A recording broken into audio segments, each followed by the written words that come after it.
610 WIP, which was sports radio at night on my little transit. All right, welcome. Before the ground, Mason, Ireland, Emily, and the Lakers up 2-0, exactly as I drew it up, John Ireland. We got a lot to talk about today, but I'm caught off guard by something. Okay. Sydney Sweeney was cut Yes. from a movie. I thought she was at the point, Emily, where Sydney Sweeney is in a movie, and she's one of the reasons you go to the movie. I mean, that didn't work for Chrissy. I'll tell you that. That was one of the worst grossing movies ever. Yeah. Let's explain this. By the way, that movie is now on like HBO. I was just flipping channels. She doesn't even look like herself. Don't recommend it. I didn't care for the movie. I didn't like either. But so she was in Devil Wears Prada 2. She filmed scenes in Devil Wears Prada 2, but apparently it's been said that she's been cut. But she was playing herself. She was being a cameo. I'm Sydney Sweeney coming in trying to do this thing. Did they recast? Did they cast someone else as Sydney Sweeney? They creatively chose to not use those scenes. I mean, by the way, when can we walk into a theater and see that movie? Next week, I think. I think the last movie. First week of May. First week of May. May 2nd. You guys go to theaters all the time. Yeah. I think the last time I said foot in a theater is when we went where you bolted early at Top Gun Maverick. That's right. Are you going to do this? How long ago was that? Oh, I would go with you on opening night if you want to go. I actually already had tickets. I'll pay for you. Oh, yeah. But I will see it again. Date? I will see it again, John. Yes. No, Lisa will go. I am definitely in. You know what? It's such a fun movie. And a lot of people said, women love. I think everybody loves these characters. Simmons, these are great Bill characters. Simmons voted it as the most rewatchable movie of this century. Since from 2000 till now. I would have Social Network as the most rewatchable I've movie. watched Social Network but Devil Wears Prada would be in my top 3. Yeah, by all means, move at a glacial pace. You know how that thrills me. Oh, yes. Florals for spring, groundbreaking. And that's what I use that all the time. So I'm excited. I know everyone's excited. They have a bunch of activations all around Hollywood. Do we know the basic plot? Do we know, like, the elevator pitch for this movie? I believe this is what the elevator pitch is. Miranda is part of a dying print media. She's trying to reinvent herself, help the, what's it called, Runway, get back on its feet. Andy is coming in to help boost Runway's profile. Okay. So she's working with Miranda. What role does Emily Blunt play? I think she's still at Runway. I'm not sure, but I know she's obviously involved a lot in it. Yes. She's going to be a big part of the movie, so maybe they're coming back together to help Miranda find herself again. Right. Find a way in and out of Runway. I don't know. So I just know that it's around the death of a certain type of journalism. Yes. And so how does that's interesting. Like when I was in college and all through my 20s, I had a subscription to GQ. I liked looking at the clothes. I liked reading the articles. And they had good articles. I have not looked at a GQ in 15 years. But you've probably read the articles. I do read the articles online. I don't think GQ, I do. I read all that do stuff. anymore. No? I don't subscribe to it. Yeah. You have to subscribe to it? No, I don't know. I've read bits and pieces of articles, But does anyone, like Lisa, when she goes on planes, my wife, buys magazines to read on planes because she likes that but I don't even do that anymore. I haven't bought a magazine in an airport for a very long time. Right. I am a subscriber to the the New Yorker and to the Atlantic. They show up hard copy? Yeah, hard copy for both. And so I like the feeling of reading it. I like to also, like, once I'm done with it, I'll give it to other people. Like, I'll give it to Travis a lot of the time. I'll find an article that he likes and I'll give it to him. So I'm a fan of those, like, long form, big pieces, think pieces. Mm-hmm. I've never been like a Vogue subscriber or a GQ subscriber because for me, I prefer the stuff I read the Hollywood Reporter, but I have that through my like library app. Yeah, right. So I read that, but I think I'm definitely in the minority. So that movie Michael comes out this week, and it's scheduled. The reviews are not good. Oh, really? 27% of Rotten Tomatoes. Wow. And it's expected to do $150 million 100%. worldwide. Except got if it it's down to 100. If it's not good, then it'll just have The one second big week weekend, the second and week will the die. bottom will fall And I out, saw right? the funniest tweet. Somebody said, the Michael movie is like if you made a movie about OJ and it ended with the Heisman Trophy. Yep. That is well, true. It probably has to be that way because his family, the estate won't give you the music unless you. That's like I heard there's one of John Wooden's old players has the rights to the John Wooden movie. Oh wow! And the reason it's never been made is that everybody who wants to make it wants to put Sam Gilbert in the movie. Oh yeah, Sam Gilbert was this alum that gave players cars and money and all that. And John Wooden supposedly didn't know about it. but everybody, all the studios say you can't make a John Wooden movie without a Sam Gilbert, and so that's why it's never been done. I think that the poor reviews aren't going to affect it making money. I think it's going to make money because people that are going to see it probably don't care what these critics think. Don't you think it's week 2 that they'll pay the price? Like, I would imagine a big drop-off from week 1 to week 2. I don't know, Mace. I mean, Bohemian Rhapsody didn't get critically acclaimed necessarily. I know it got some Oscars and stuff, but, like, I think it's going to be more like Bohemian Rhapsody where people aren't going to care. I think they're going to go if they like Michael, and they're going to go again and again. We both love Bohemian Rhapsody. I loved Rocket Man, too. I like... The guy did win the Academy Award, and I like... I like the Chalamet and the Dylan movie. Oh, Chalamet and the Dylan movie is fantastic. I'm trying to think of a musical biography movie that I didn't like. What's a bad one? Walk the Line, the Johnny Cash movie was really good. One. Emily hates this whole genre. I do. You don't like any, you don't like any of those movies. I kind of hate all of them. I dread the day. You hated Rocket Man. I thought Taron Egerton was. By the way, did you see who he's dating? No. You'll know. You won't even know who this is. He's dating Brooks Nader. Oh. Brooks Nader is the one that has the reality show Love Thy Nader on because she has 3, like, she's a supermodel, and she has 3 sisters that are as good looking as her, and they all live together in New York. You know, I'm 1 degree of separation away from her. A friend of mine is friends with her. Oh, okay. Wow. Yeah. You're right there. I'm right there. That I'm 1 degree of 2 separation. degrees away from Taron Egerton. Whoa. There you go. Now you're talking. Yeah. You know, yeah. Taron Egerton, underrated as an actor. Great in Rocket Man. Great in what's the movie where he played with Colin Firth, where he plays the James Bond spy movie? There were 2 of them. The one Sam Jackson's in? Yes. The one where their heads explode at the end of the first one? What is that movie? I'll look it up. Sam Jackson, the heads explode at the end. By the way, like both of those movies, the head. first one's better than the first. Okay. The first one's better one. than number 2. You don't know this movie? Not Argyle. That was a different movie. Oh, that movie sucked. Argyle was terrible. Yeah. Argyle was terrible. So Egerton plays like a James Bond type, but it's like if you trained him from being a teenager to be a spy. Okay, like Spy Kids. Yeah, and Kingsman, there you go. And in the second they're all one, tailors that are super. And Colin Firth's in it. He's really good. Samuel L. Jackson's the villain. They got a really attractive girl who has blades for legs. Yes, that's right. I think, John, you and I have very similar tastes in movies most of the time, but this misses me. Oh, really? The Kingsman misses me. You don't like the Did you see it?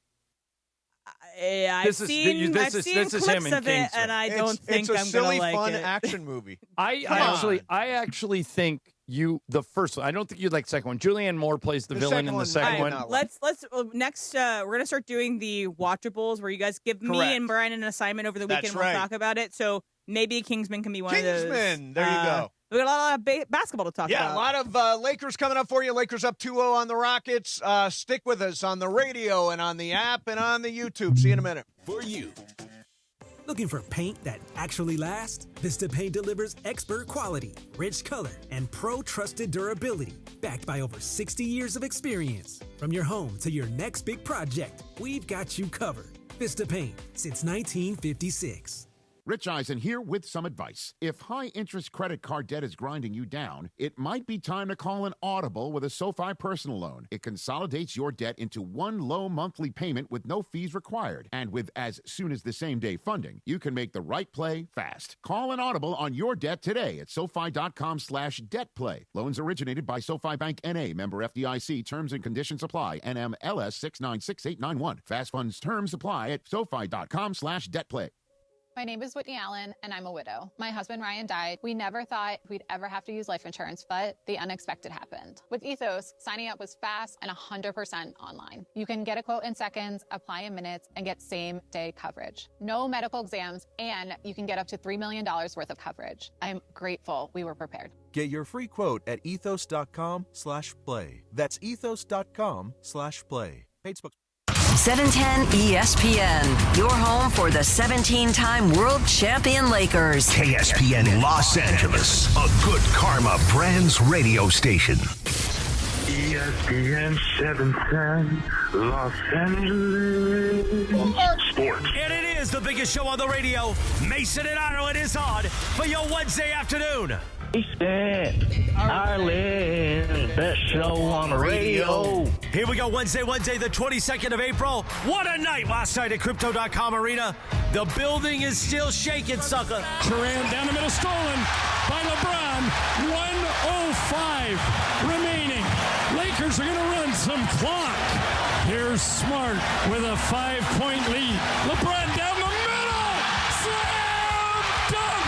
That could do it. Lakers 99.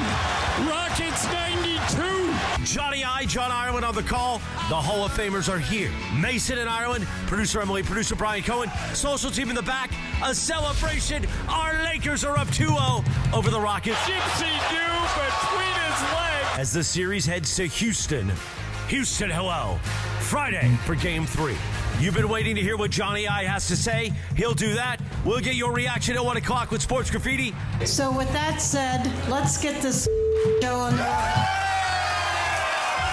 At 1:15, Bergie's going to be in here with the boys in blue. What happened with the Dodgers in San Francisco last night?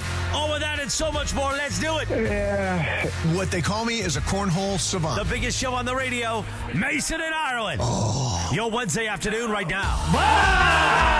Good afternoon. I would like to say those 3 little words, John. Those 3 little words. I was wrong. Brian?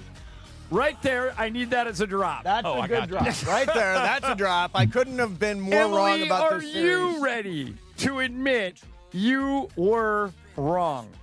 I will say the series isn't over until the home team loses. Yeah. She's not wrong. She's correct. She is not wrong. I will actually line up behind Emily on this. This series is not over. No, it's not over. But, man, I think they're going to win. Do I have a lot I want to talk about? Yeah. Could you tell that call at the end of the game? Man. I was losing my voice. I know. It was so fun.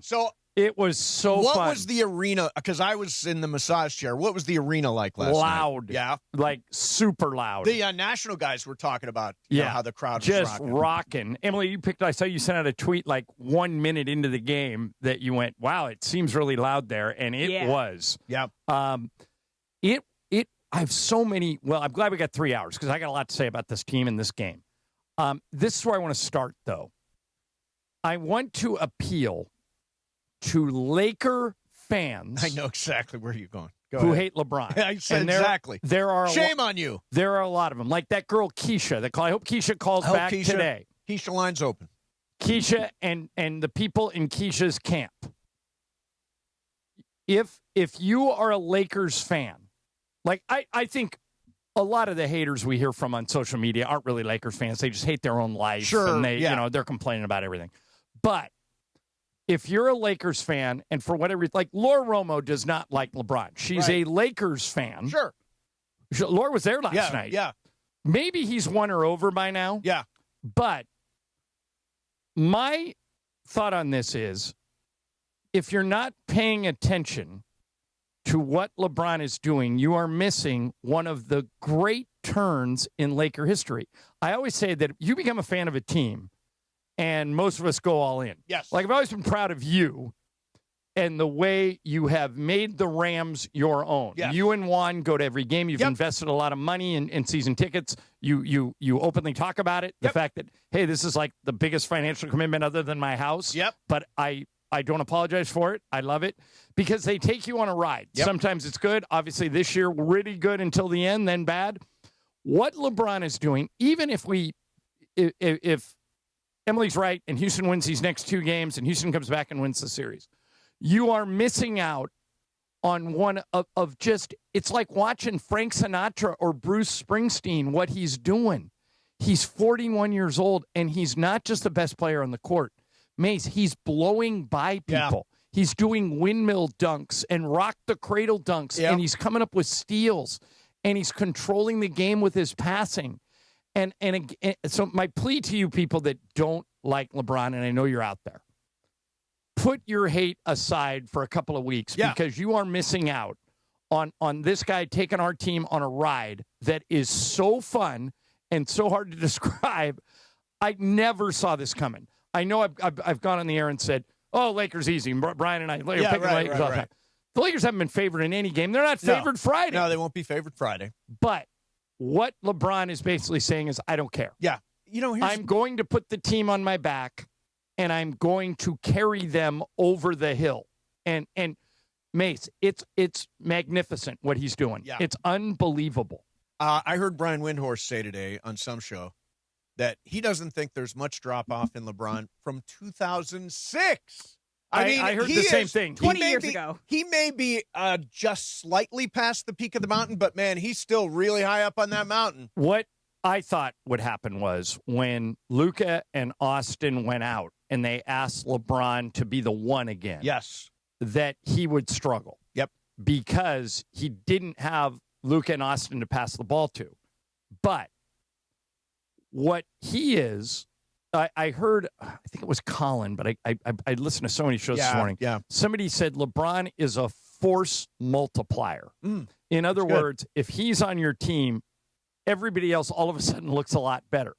Luke Kennard, who I've been yelling at the Lakers to go get for 5 years, not even me, who wanted Luke Kennard for a long time. Right. Because I thought, you can't leave him. He's a great dude.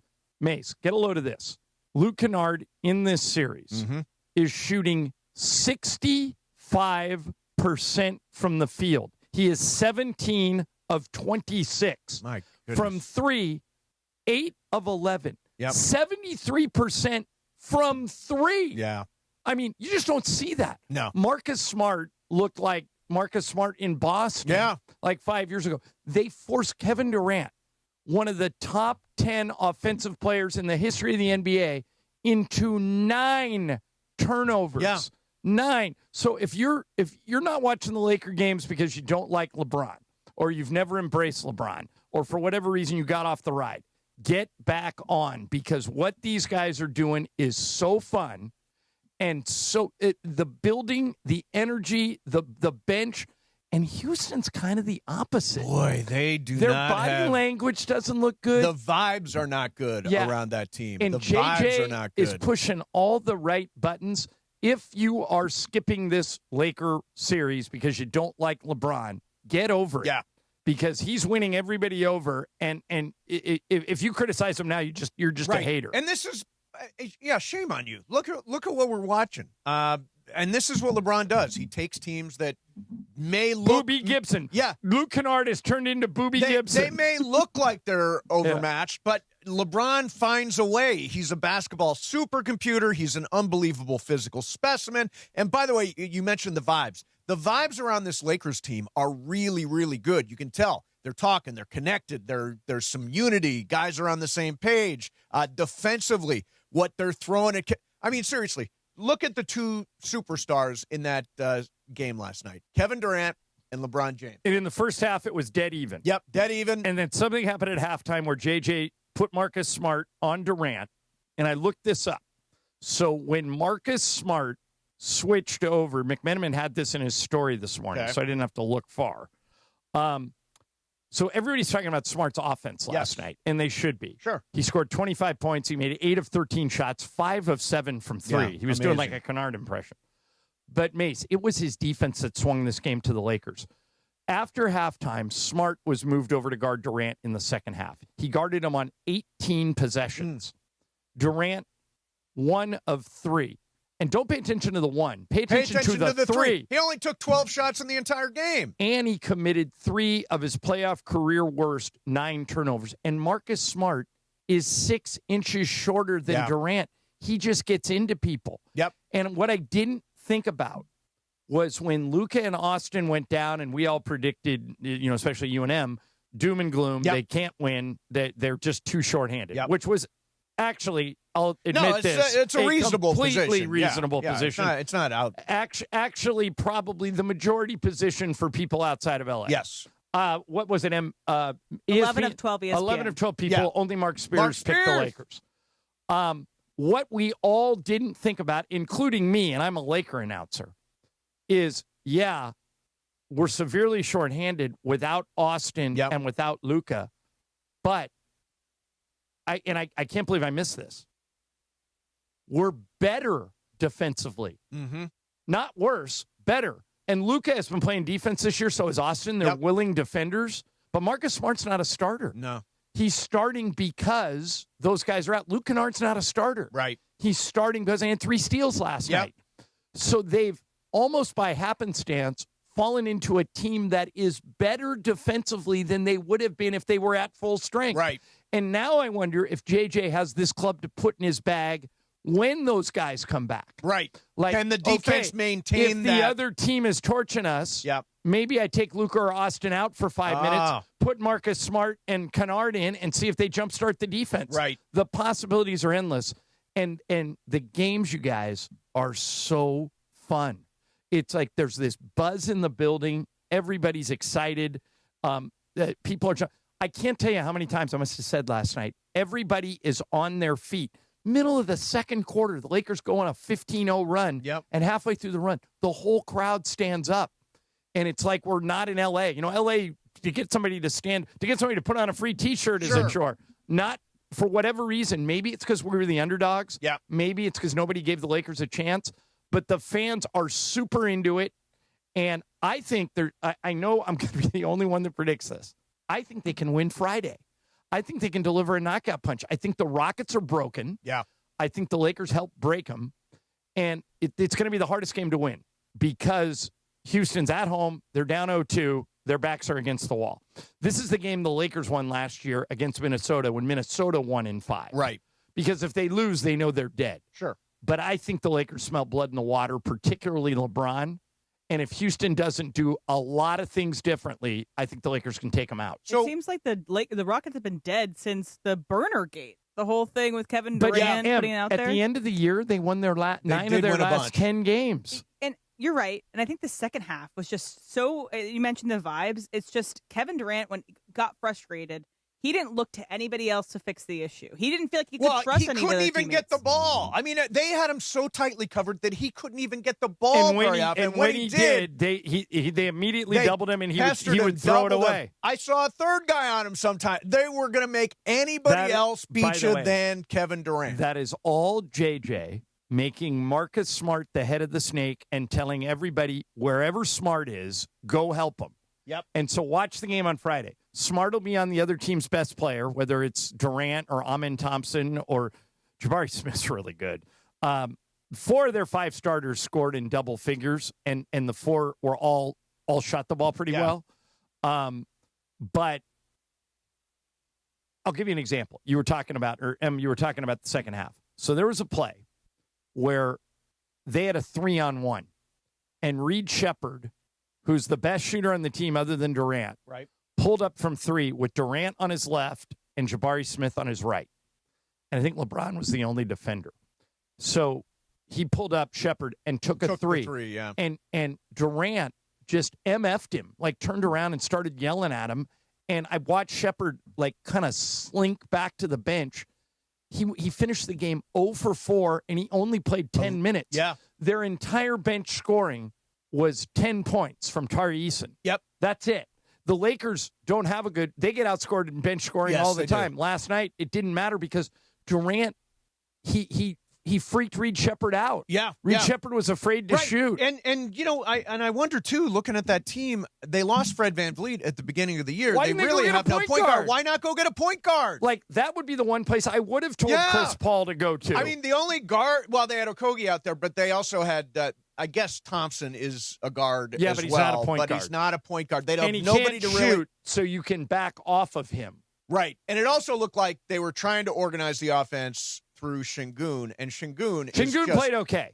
I think he finished 11 of 20 from the field. He played okay. He looked bad.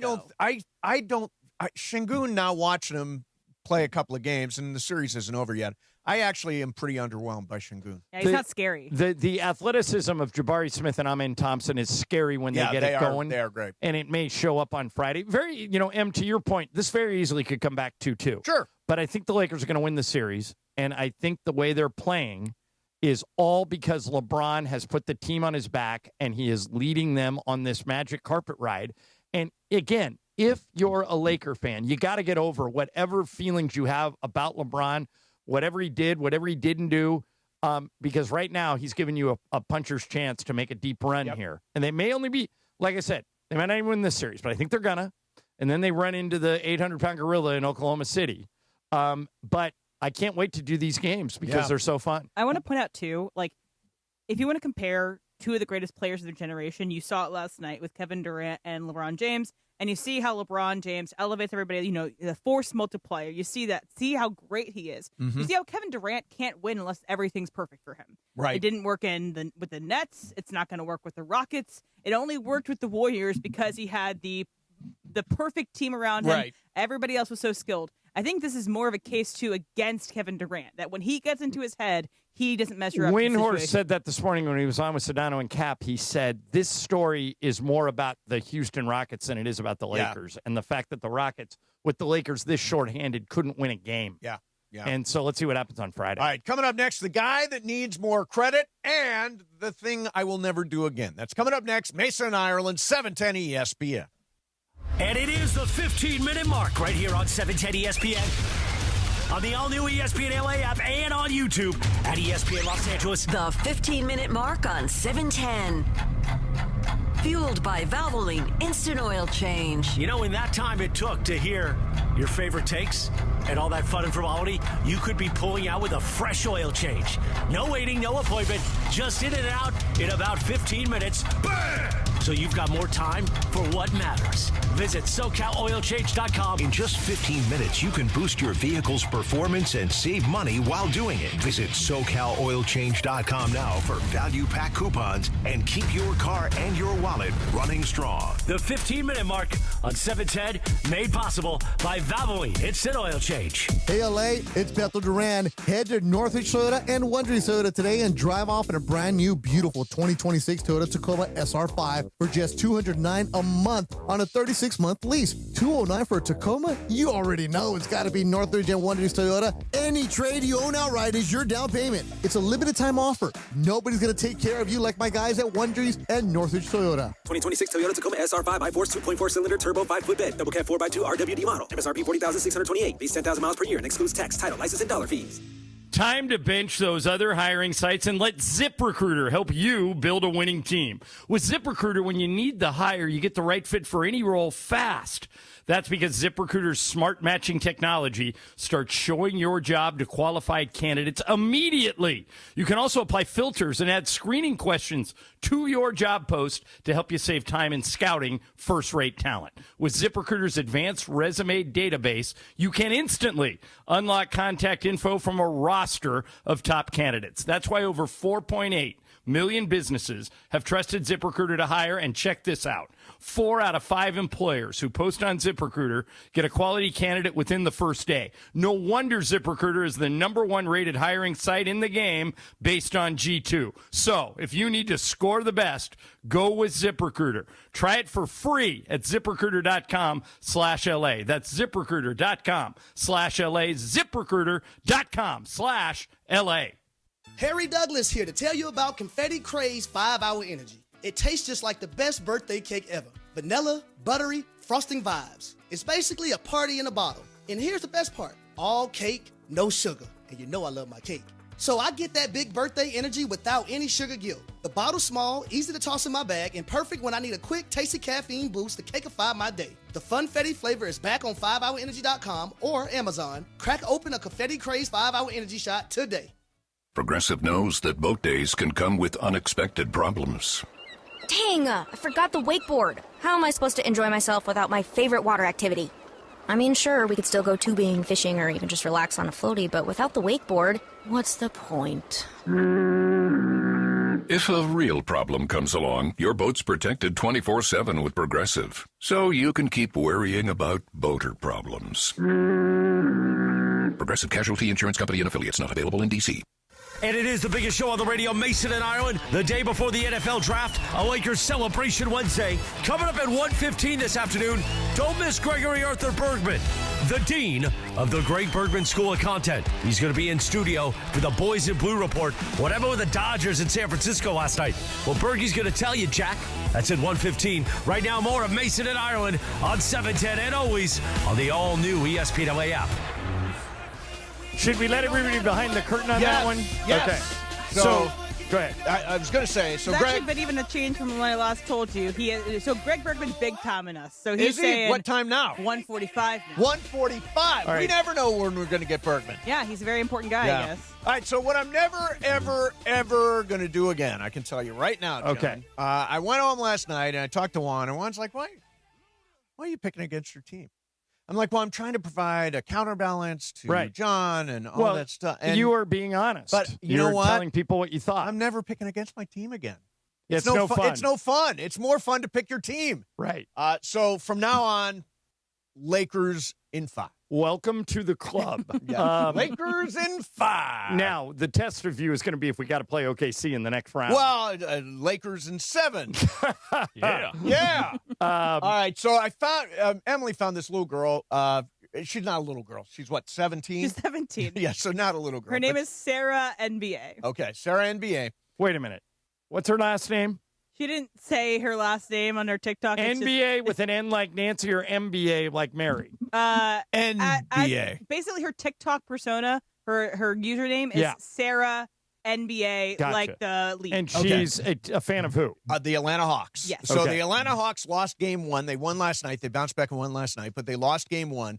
And she was, well, listen to what she said. Bro, to all the people that were making fun of me because I was excited that the Hawks finally made the playoffs, the real playoffs, not just stupid play-in tournament that we can't even win. Some of y'all just don't get it. Some of y'all get to be Lakers fans. You have LeBron and Luka and Austin Reaves, and you're probably going to get Cooper Flagg at some point too. You're guaranteed a playoff spot every freaking year. Some of y'all just don't get it. Meanwhile, us Hawks fans and all the other bad teams fans, we have to sit in despair in April, in May, in June, watching these other teams play basketball when we know darn well we should be out there playing basketball. Well, not we, but our team should be out there playing basketball, and we can't even get it together and win a game to save our life. So There she is. She is very upset. She's talking about how hard it is to be an Atlanta Hawks fan and how just making the playoffs should mean something. I feel her. I think that I think you should be living and dying with your team right now. It must be terrible to root for a really bad team, to have a really bad team as your favorite team. And then she did post later, when the Hawks did win, she posted a celebratory post. So if you want to give Sarah NBA a follow, she's fun. We love Sarah NBA. All right, ESPN LA, live from the Rams block party, Hollywood Park in Inglewood. That is tomorrow and Friday, day 1 tomorrow. I'm going to be with Sue Cravens. Day 2, I'm going to be with Marcus Grant. Was he there last night? Catch me and Catch Mason and Ireland show. Catch DeMarco and Travis breaking down what moves the Rams will make, how the draft shapes up. Plus, enjoy the fanfare with rides and games and nonstop Rams vibes all day long, benefiting the Rams Foundation. Join us for the draft party only with ESPN LA, home of the Los Angeles Rams. John, you know whose name I haven't heard yet on the show who deserves a lot of credit? Who is that? Rob Pelinka.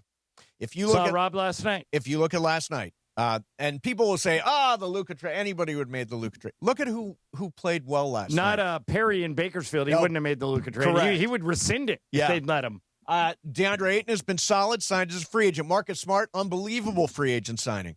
Luke Kennard, great trade. Stole him. They got Rui Hachimura in a trade. All these guys that contributed last night are guys that are handpicked, selected by Rob Pelinka and basketball operations, and obviously they did this exactly right because the Lakers are. You know what I like, John? Grit.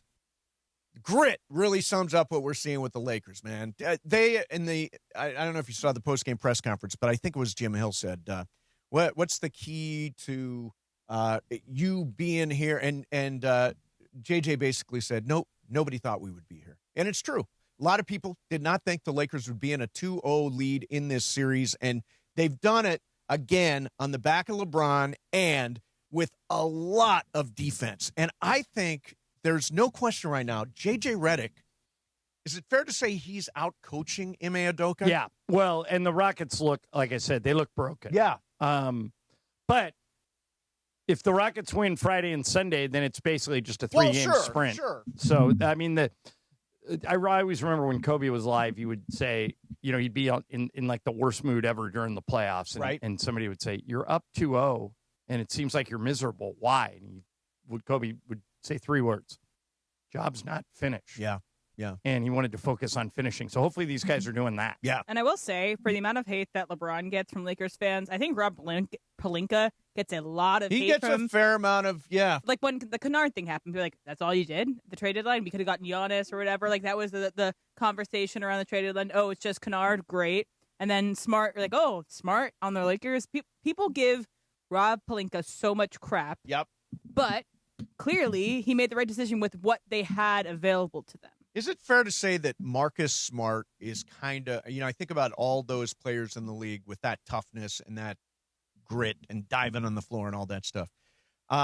He's kind of like our Lou Dort. He's kind of like our Draymond Green, I think, a little bit. Well, he's the best defensive player on the team, and it's contagious. Yeah. He had a play last night where Durant was dribbling the ball up the floor. Marcus Smart poked it away from him, then dove on the floor, and he was sitting on the floor. Yep. And then Kennard and LeBron ran up, and Smart just threw it to LeBron while he was sitting on the floor. Yep. LeBron went to the basket and got it and drew a foul. The other thing the Lakers did well, after the first game, we talked about on Monday. Yep. There were three things that the Lakers did, even though they won, three things the Lakers did horribly. Yep. Number one, offensive rebounds. They were out-rebounded 21-3. Yep. Last night, better, 17-9. Much closer. The other thing was they missed 9 free throws. Last night, Lakers went 22 of 28. A little bit better. Yep. And the third thing was the turnovers. They had 20 in game one, and last night they had 15. So they got a little better in each of the three areas they needed to get a little better in. And Houston, just like I said, doesn't look like, I don't want to say it doesn't look like they want to be there, but it's weird. They don't seem connected. They don't seem connected. They don't seem there's no spirit, right? There's no competitive spirit with them. I think that's what, to use a JJ Redick term. By the way, you mentioned the rebounding. So they were much better rebounding last night on the offensive boards. In fact, if you look at second chance points, Houston 21, Lakers 17. So there wasn't that big wipeout disparity between the two. But I will tell you this. I've been doing this. My first year covering the NBA was 1996. Damn. This is... You old. Yeah, I am. This is the best offensive rebounding team I have ever seen. And the stats back it up. For 30 years, they've been keeping track of those splits, offensive and defensive rebounds. They have the highest offensive rebound rate in the history of the NBA. Yeah. And what they do is all 5 white shirts go to the rim when somebody shoots. So if they miss and you get the rebound, you're going to have a layup on the other end. But you very rarely get the rebound. Yep. Because all 5 of those guys, Jabari Smith's an athletic freak. Yep. I mean, it's all... Amen Thompson. Yeah. It's just... I think that that's going to be something that the Lakers are going to have to deal with throughout the series. Like you said, the second chance points didn't eat them up last night. 17-9 is probably a little more of a disparity than JJ would want. But you could probably live with it, given that game one you were down 21-3 on offensive rebounds. Right. So they're pushing all the right buttons. Yeah. And let's see what happens on Friday. All right. Coming up next for you, do the Lakers regret not getting the 3 seed now, and the latest, it was a very serious looking situation last night with Wemby. So disappointing to see him get hurt like that. And we don't know the status. 48 hours, so be reevaluated, but we'll talk about that as well. Mason and Ireland, 710 ESPN. All right, you hear Morales talking about this. He and I both put a Life Source whole house water system into our respective houses. Why? Because water in Los Angeles sucks. It's filled with chemicals and chlorine. Life Source takes care of all that stuff. And the best part is it's easy. No salt, no regular maintenance, no more harsh, skin-irritating city water. I'm telling you, once you do this, you'll never go back. Upgrade your water and your life with Life Source. And for the month of April, make sure you ask for the ESPN LA special. You'll get $500 off plus free installation for new customers, but you have to ask for it by name. Call 800-WATER-99 or visit LifeSourceWater.com. LifeSource Water, it's just not only better, it's essential. Offer ends April 30th. Warranty limitations apply. LifeSource Water, LifeSourceWater.com. It's Evan Cohen. You know how your NFL draft day needs to begin? Start it with the best NFL talk in sports radio every morning. Unsportsmanlike begins day one of the draft bright and early at 3 a.m. We'll be live from the site of the draft in Pittsburgh. Latest news, information, and we get you ready for the first round. What will the Rams do at 13 on Thursday? We'll get you ready Thursday, 3 to 7 a.m. on Unsportsmanlike with the Super Bowl champ, Chris Canty, Michelle Smallman, Pat the producer, Grumpy Nuno, and me, Evan Cohen, right here on LA's football station, ESPN LA. Hey guys, it's Lindsay, and as someone who doesn't have time to overthink shopping, I love how simple my VisionWorks store in Santa Ana made it for me. The frames are organized by shape and price, and there was a great variety of frames to choose from. No matter what style you're looking for, VisionWorks has it. Scheduling my eye exam, though, that was easy with evening and weekend appointments at all locations. And here's the best part. The friendly and knowledgeable VisionWorks teammates are insurance experts, and they'll help you maximize your options whether you have insurance or not. If you want or need glasses without the hassle, VisionWorks makes it simple. I can't do it today. I already have plans. Something came up. There are a million reasons to put off a cancer screening, but one reason to keep it. Early detection can save lives. Every screening, every result, every early detection matters. At Pfizer, we're fighting against cancer, aiming for 8 cancer breakthroughs by 2030. Join the fight against cancer and get screened at Pfizerforall.com/screenings.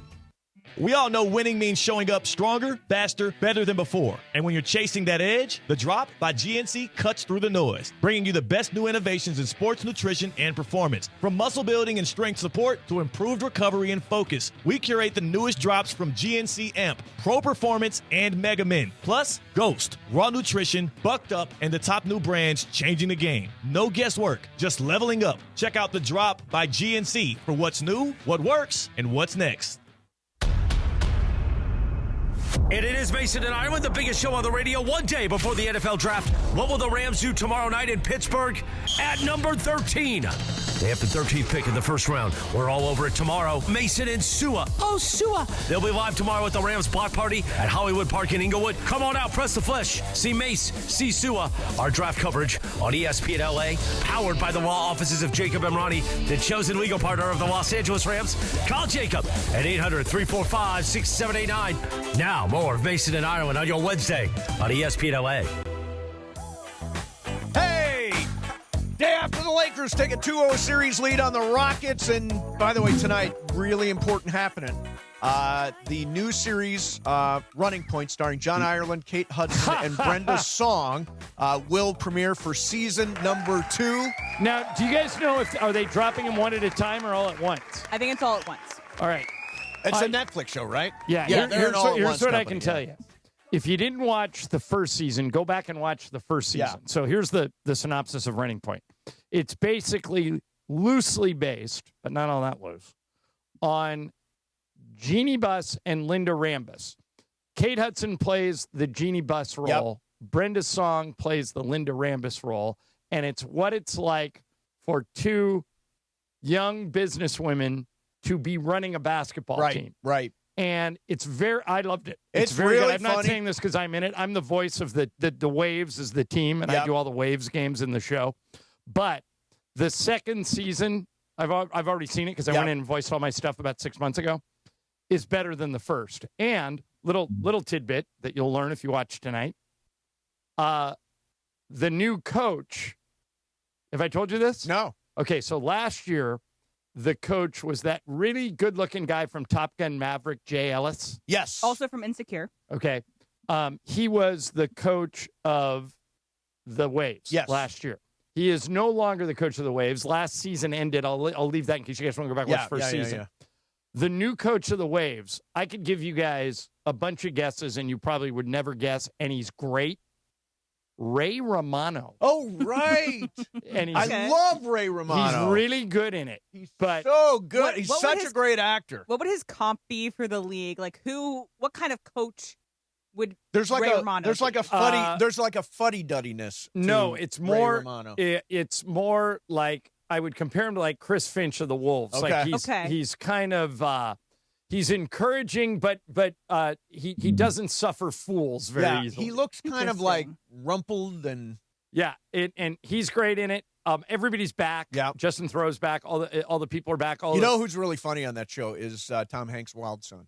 The Colin wild Hanks. son. No, Chet. Oh, it's Chet Hanks. Chet Hanks. Yeah.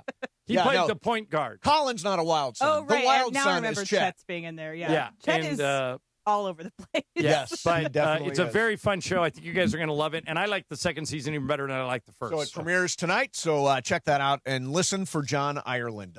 It's NFL. You will hear me but not see me. It's NFL Draft Week. What will the Rams do with the 13th pick tomorrow night in the first round? We are all over the 2026 NFL Draft on ESPN LA, powered by the law offices of Jacob Imrani, chosen legal partner of the Los Angeles Rams. Call 800-345-6789. That's 800-345-6789. I'm excited for the draft tomorrow. John, I have a feeling after doing a bunch of reading today about the Rams and what they might do, I'm what gonna they get could. $35K in mythical money. I think they're I going knew to. it. I think they're cooking something up, Can or they're not at all. Can I give you a reason why you may be right?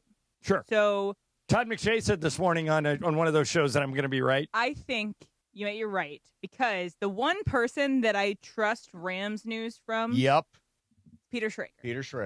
And Peter Schrager had them in his mock draft trading with the Lions back to the 17th pick and taking Kenyon Sadiq. And I think of all the people that talk about the Rams, I think he has the most inside track, and that's why I think you might be right. Well, yeah, tomorrow you guys are doing a draft show, right? Yes. Is Jordan Rodriguez going to Pittsburgh? No, she's there. She's there. She's at the Rams house? Yeah. Yeah, she might stop by. Yeah. By the way, good. he's got them passing on Mekhi Lemon. Peter Schrager has them passing on Kali. Mekhi would still be on the board at 17? Yes, he would get taken at he's got him going 16 to the Jets. And Kenyon Sadiq is a tight end that played at Oregon, if you guys didn't I know don't fully understand why we took last year's tight end and now we're going to take this year's tight end. How many? I know it's a 13 personnel, but no, think about McVay. Loves friggin' tight ends. Oh, yeah, he does. Loves them. He does. We've got a bunch already of them. a position of strength. They've re-signed their tight ends they had last year. Right, Everybody's coming back. And we drafted Terrence Ferguson last year. And he started to come on a little bit towards the end of the year. I feel like that would be kind of a waste of a first-round pick. But, I'm not a fan of the idea. Yeah. But, by the way, I think it could all be total, I won't say the word, but it could be all total BS. Well, because every football executive right now, 100%. if their lips are moving, they're lying. Like there's all this Rams, Ty Isn't Simpson. that a Meghan Trainor song? My lips are moving. Yeah. Then you're lie. Yes. Yeah. Like, what is the incentive for any NFL executive, think Lesney, to tell a reporter what he's actually going to do? There's no. Matter of fact, it would behoove you to tell him the opposite. Yeah, tell him different stuff that you're not actually going to do. You know what I think is interesting, too? My favorite recent memory of the Rams and their draft was when Les and Sean decided to do a live stream as it was happening. Okay. They were at a podium, and they were reacting to the picks as they were coming in because they didn't have a first-round pick that year. And they saw that I believe it was the Patriots ran up and got Cole Strange. Yeah, it's a small school guy. And Sean and Les were just like, whoa, we thought we could have him at 106, but Right. okay, whatever you think. I think that Sean and Les really enjoy being smarter than everyone else in the NFL. Yeah. I don't believe in any of the Ty Simpson smoke for the Rams. I just don't. I don't believe it. They're saying nice things about Ty Simpson. Somebody on Get Up this morning predicted that they are going to take Ty Simpson. Yeah, I would be shocked if they take Ty Simpson. I don't know if that person knows what they're talking Why about. are they putting out that the Rams like Ty Simpson? If they're actually going to take Ty Simpson, you drive the Ty Simpson market and tougher to get him, right? Why would you Apparently, indicate? during the season last year, Les Snead and Sean McVay developed a relationship with Ty Simpson, and his dad's a coach.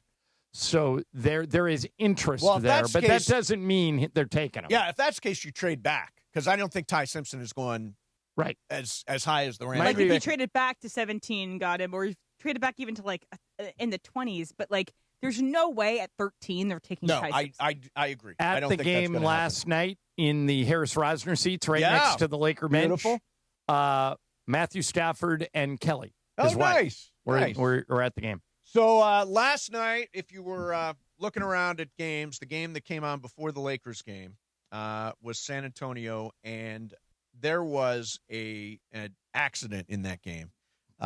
This was sad. Wemby came crashing down at the baseline and he didn't really have his hands in front of him. He kind of had his hands behind him, and he just cracked his fell face first. on the wood. It reminded me oddly of your face plant in the pickup basketball game. It really does. My hands were here. I was like in Superman. Sides. His hands were like in push-up position. But his face hit first. But his face hit first. Yeah. So now here's what's interesting about this, you guys.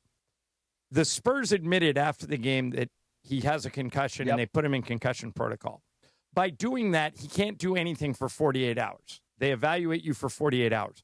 They need to get on a plane before that and go to Portland for that game on Friday. And you're not allowed to fly with a concussion? Most of the time, they don't let you. I don't know if it's a hard and fast rule, right. but I know most of the time they don't let you. So Wemby couldn't fly, at least not with the team, on Thursday. Maybe he gets cleared on Friday. He could fly commercial to Portland on Friday. But I think he misses Friday and targets Sunday. Yeah. And Portland, despite that super cheap owner, is playing really well. Yeah, really well. And those fans deserve T-shirts. That guy's got to have a job by now, right? He's got to have earned the job. Thiago Splitter. Oh, no. You haven't heard what? this? No. Ramona actually reported on it, and we can ask her about it at 1:15. Oh, really? Okay, so he's supposedly this new owner, this cheapskate owner, has already interviewed 15 to 20 other people. And they asked Thiago Splitter in his coaching media availability last night, how are you handling the news that your new owner hasn't talked to you, but he's interviewed 15 to 20 other people? And he said, I'm just trying to stay professional. Oh, wow. He goes, and I'm telling the players he's the same done such thing. a good job. Yeah, it's weird. That is crazy. And by the way, this new owner only wants to pay this coach $1 million. Yeah. The average going price for an NBA coach is between $3 and $5 million. He only wants to pay $1 million. John, do you think the Spurs can win without Wemby there? Because the record this season without him is 12-6. Yeah, I do think they can win one game. I think Portland will probably win one game, and then hopefully Wemby comes back. But if Portland wins this series, it just opens this thing up for Denver. Right, exactly right. That's why Yeah. I think I said it would be better to be the 3 seed than the 4 Well, seed the Lakers right now. tried. The only reason you'd be on the San Antonio side of the bracket as opposed to the Oklahoma City the reason side. I canceled my trip to Idaho in the off week was I thought they were going to 5th. I thought we were going to open the playoffs in Houston on the road. Yeah, but the Lakers didn't not try to get the 3. No. They just the injuries put them in the 4. They were just limited. Yeah. All right, coming up next, we're going to do some icebreakers. All right, now, Emily, this is important to me. How big is my lead over Mason? 100-0. Is might as well be. incredibly sizable. What I is it? believe it is 64 to -1. Okay, right, so I am. You know what I'm feeling, Mace? What? I'm feeling like Pete Carroll that time UCLA tried to score a touchdown when the game was over, and Pete Carroll said, "Oh, okay, you're going to do that to us? I'm throwing a bomb deep. I am going to run up the score on you as much as humanly possible between now and the end of the month. And this is my last day this week, so I might guess early. So can I ask you? Yeah. How are you going to dig out of this hole next month? Because I'm we start with a point spread. Yeah, I'm doing that too. And you're minus. I'm what is he now? He's going to be minus 50. Minus 50. I'm going to win that month too. You're going to start 50 All right, behind. John. I'm coming for all you losers. There's incentive for me. Not that I I'm have going blown. to, but there's incentive for me to not win this. I have clippered 2 months of icebreakers to Mason in 2026. Yep. In January on the last day, he threw a Hail Mary, completed it. Yeah. Last month, he had to guess in the first 2 guesses, and he Jody Fostered me totally from 20 Jody points Fostered you. down Yeah. to beat me. Those days are over. I don't care how ugly it looks. I am going to run up the score on your ass like you've never seen. Excellent. Let's go. All right. This is very, very spirited. Icebreakers coming up next. In the meantime, you probably shopped or donated at Goodwill, Southern California. But that's just part of the story. Every day, Goodwill is helping people build better futures through job training, career placement, and support services for veterans and youth and anyone working to get back into the workforce. They're not just a store. They're a pathway to opportunity. And now, through their partnership with Verizon Skill Forward, you can access free online college courses to learn more new skills, earn credentials, and take the next step in your career, all at your own pace. Whether you're looking to grow, start fresh, or give back to your community, Goodwill is here to help you make it happen. So whether you want to help or get the help you need, Goodwill Southern California is ready for you. For more information, visit powerofwork.goodwillsocal.org. That's powerofwork.goodwillsocal.org. Brought to you by Goodwill Southern California and Verizon Skill Forward. Mason and Ireland, 710 ESPN. Purple and gold playoff energy. The Lake Show have taken the first 2 games at Crypto.com Arena, riding the leadership of LeBron. LeBron down the middle! Slam dunk! Now the series shifts to H-Town with the Rockets on their heels. And the Lakers win again. It's Lakers-Rockets Game 3 from Houston. Pre-game starts Friday at 3:30 p.m. The Lakers postseason push happens right here on 710 ESPN and the ESPN LA app. Pizza Hut is bringing the heat with their new hand-tossed crust. Crispy and golden on the outside, soft and fluffy on the inside, finished with buttery garlic parm seasoning in every bite. And right now, grab a large pizza with any 3 toppings for just $11.99, delivery or carryout. When you're hungry for big flavor, keep the Pizza Hut coming with the $11.99 large 3-topping deal. Order now at pizzahut.com or download the Pizza Hut app. Limited time offer. Additional charges for extra cheese and toppings, stuffed crust, and original pan. Hey, sports fans, the ESPN app has all of ESPN all in one place. The ESPN app is your home to thousands of live events, ESPN shows, and originals across every ESPN network in service. And now you can check if you already have ESPN Unlimited as part of your TV package for no additional cost. Visit activate.espn.com to learn how to access your account or sign up, then start streaming in the ESPN app. It's all of ESPN all in one place. Sign up or activate now. In a contracting business, you're either growing or you're grinding. Success is no longer about hard work alone. It's about using AI to accelerate impact. Service Titan is the only integrated intelligence that seamlessly automates your entire workflow, from first call to final invoice. Born in the trades, built for visionaries ready to stop operating and start automating. Service Titan, AI for the trades. Oh, it's Icebreakers time. Oh, right, that's right, the big voice guy. Listen to Mason and Ireland, weekdays noon to 3 on ESPN LA. Exactly right. Time for Icebreakers on Mason and Ireland. Icebreakers made possible by Blue Ice Vodka, your fit-friendly vodka with no sugar added, 64 calories an ounce, and keto-friendly. Let's do it. Icebreakers, presented by Blue Ice Vodka on Mason and Ireland. Take it away, producer Emily. You missed the last segment for some reason. John just threw down the gauntlet. I'm coming for blood. He is going to roll up the score. I'm running up the score. Yeah, and by the way, I got it's like one of those mercy games. I got a text from somebody. I misremembered that Pete Carroll UCLA thing. USC was in victory formation. Correct, yeah. And UCLA called timeout. Yes, that's what it was. And Pete Carroll went, what are you doing? He threw the post. The game is over, and he threw a bomb for a TD. And it's like after you guys. And I think Jameis Winston did that for the Falcons. Anyway, whatever. All right. 10 points. I was born in 1989 in Texas, and my web connects them all. Okay. For 9 points.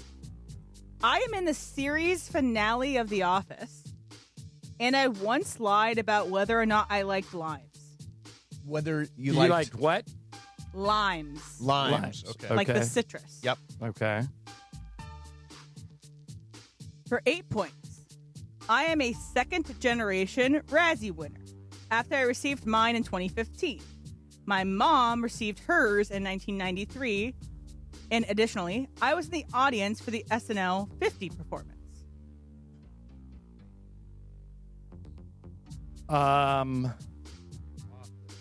For 7 points, I was Miss Golden Globe in 2006.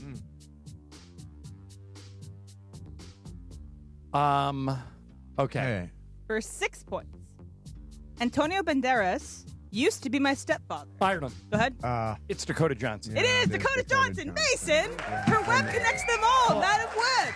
I did not put that together. And that then it was the Madam limes, Web. she does the whole thing.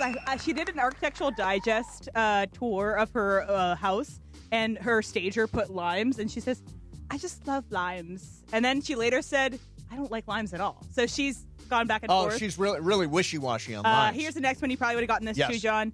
I dated Chris Martin, the lead singer of Coldplay, for 8 years. Yep. And then my first role in a movie was as an adult, was in The Social Network, and I had my natural hair color. Do you remember her in The Social Network?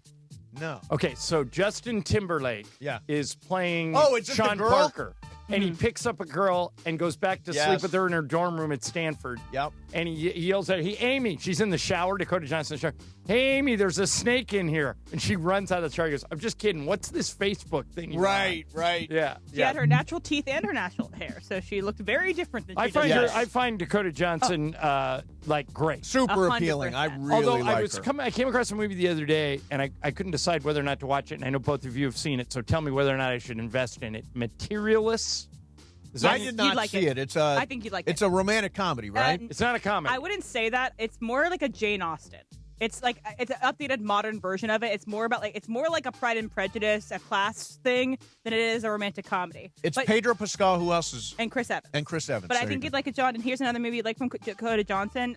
Just because I know with your son. Yeah. A movie called Cha Cha Real Smooth.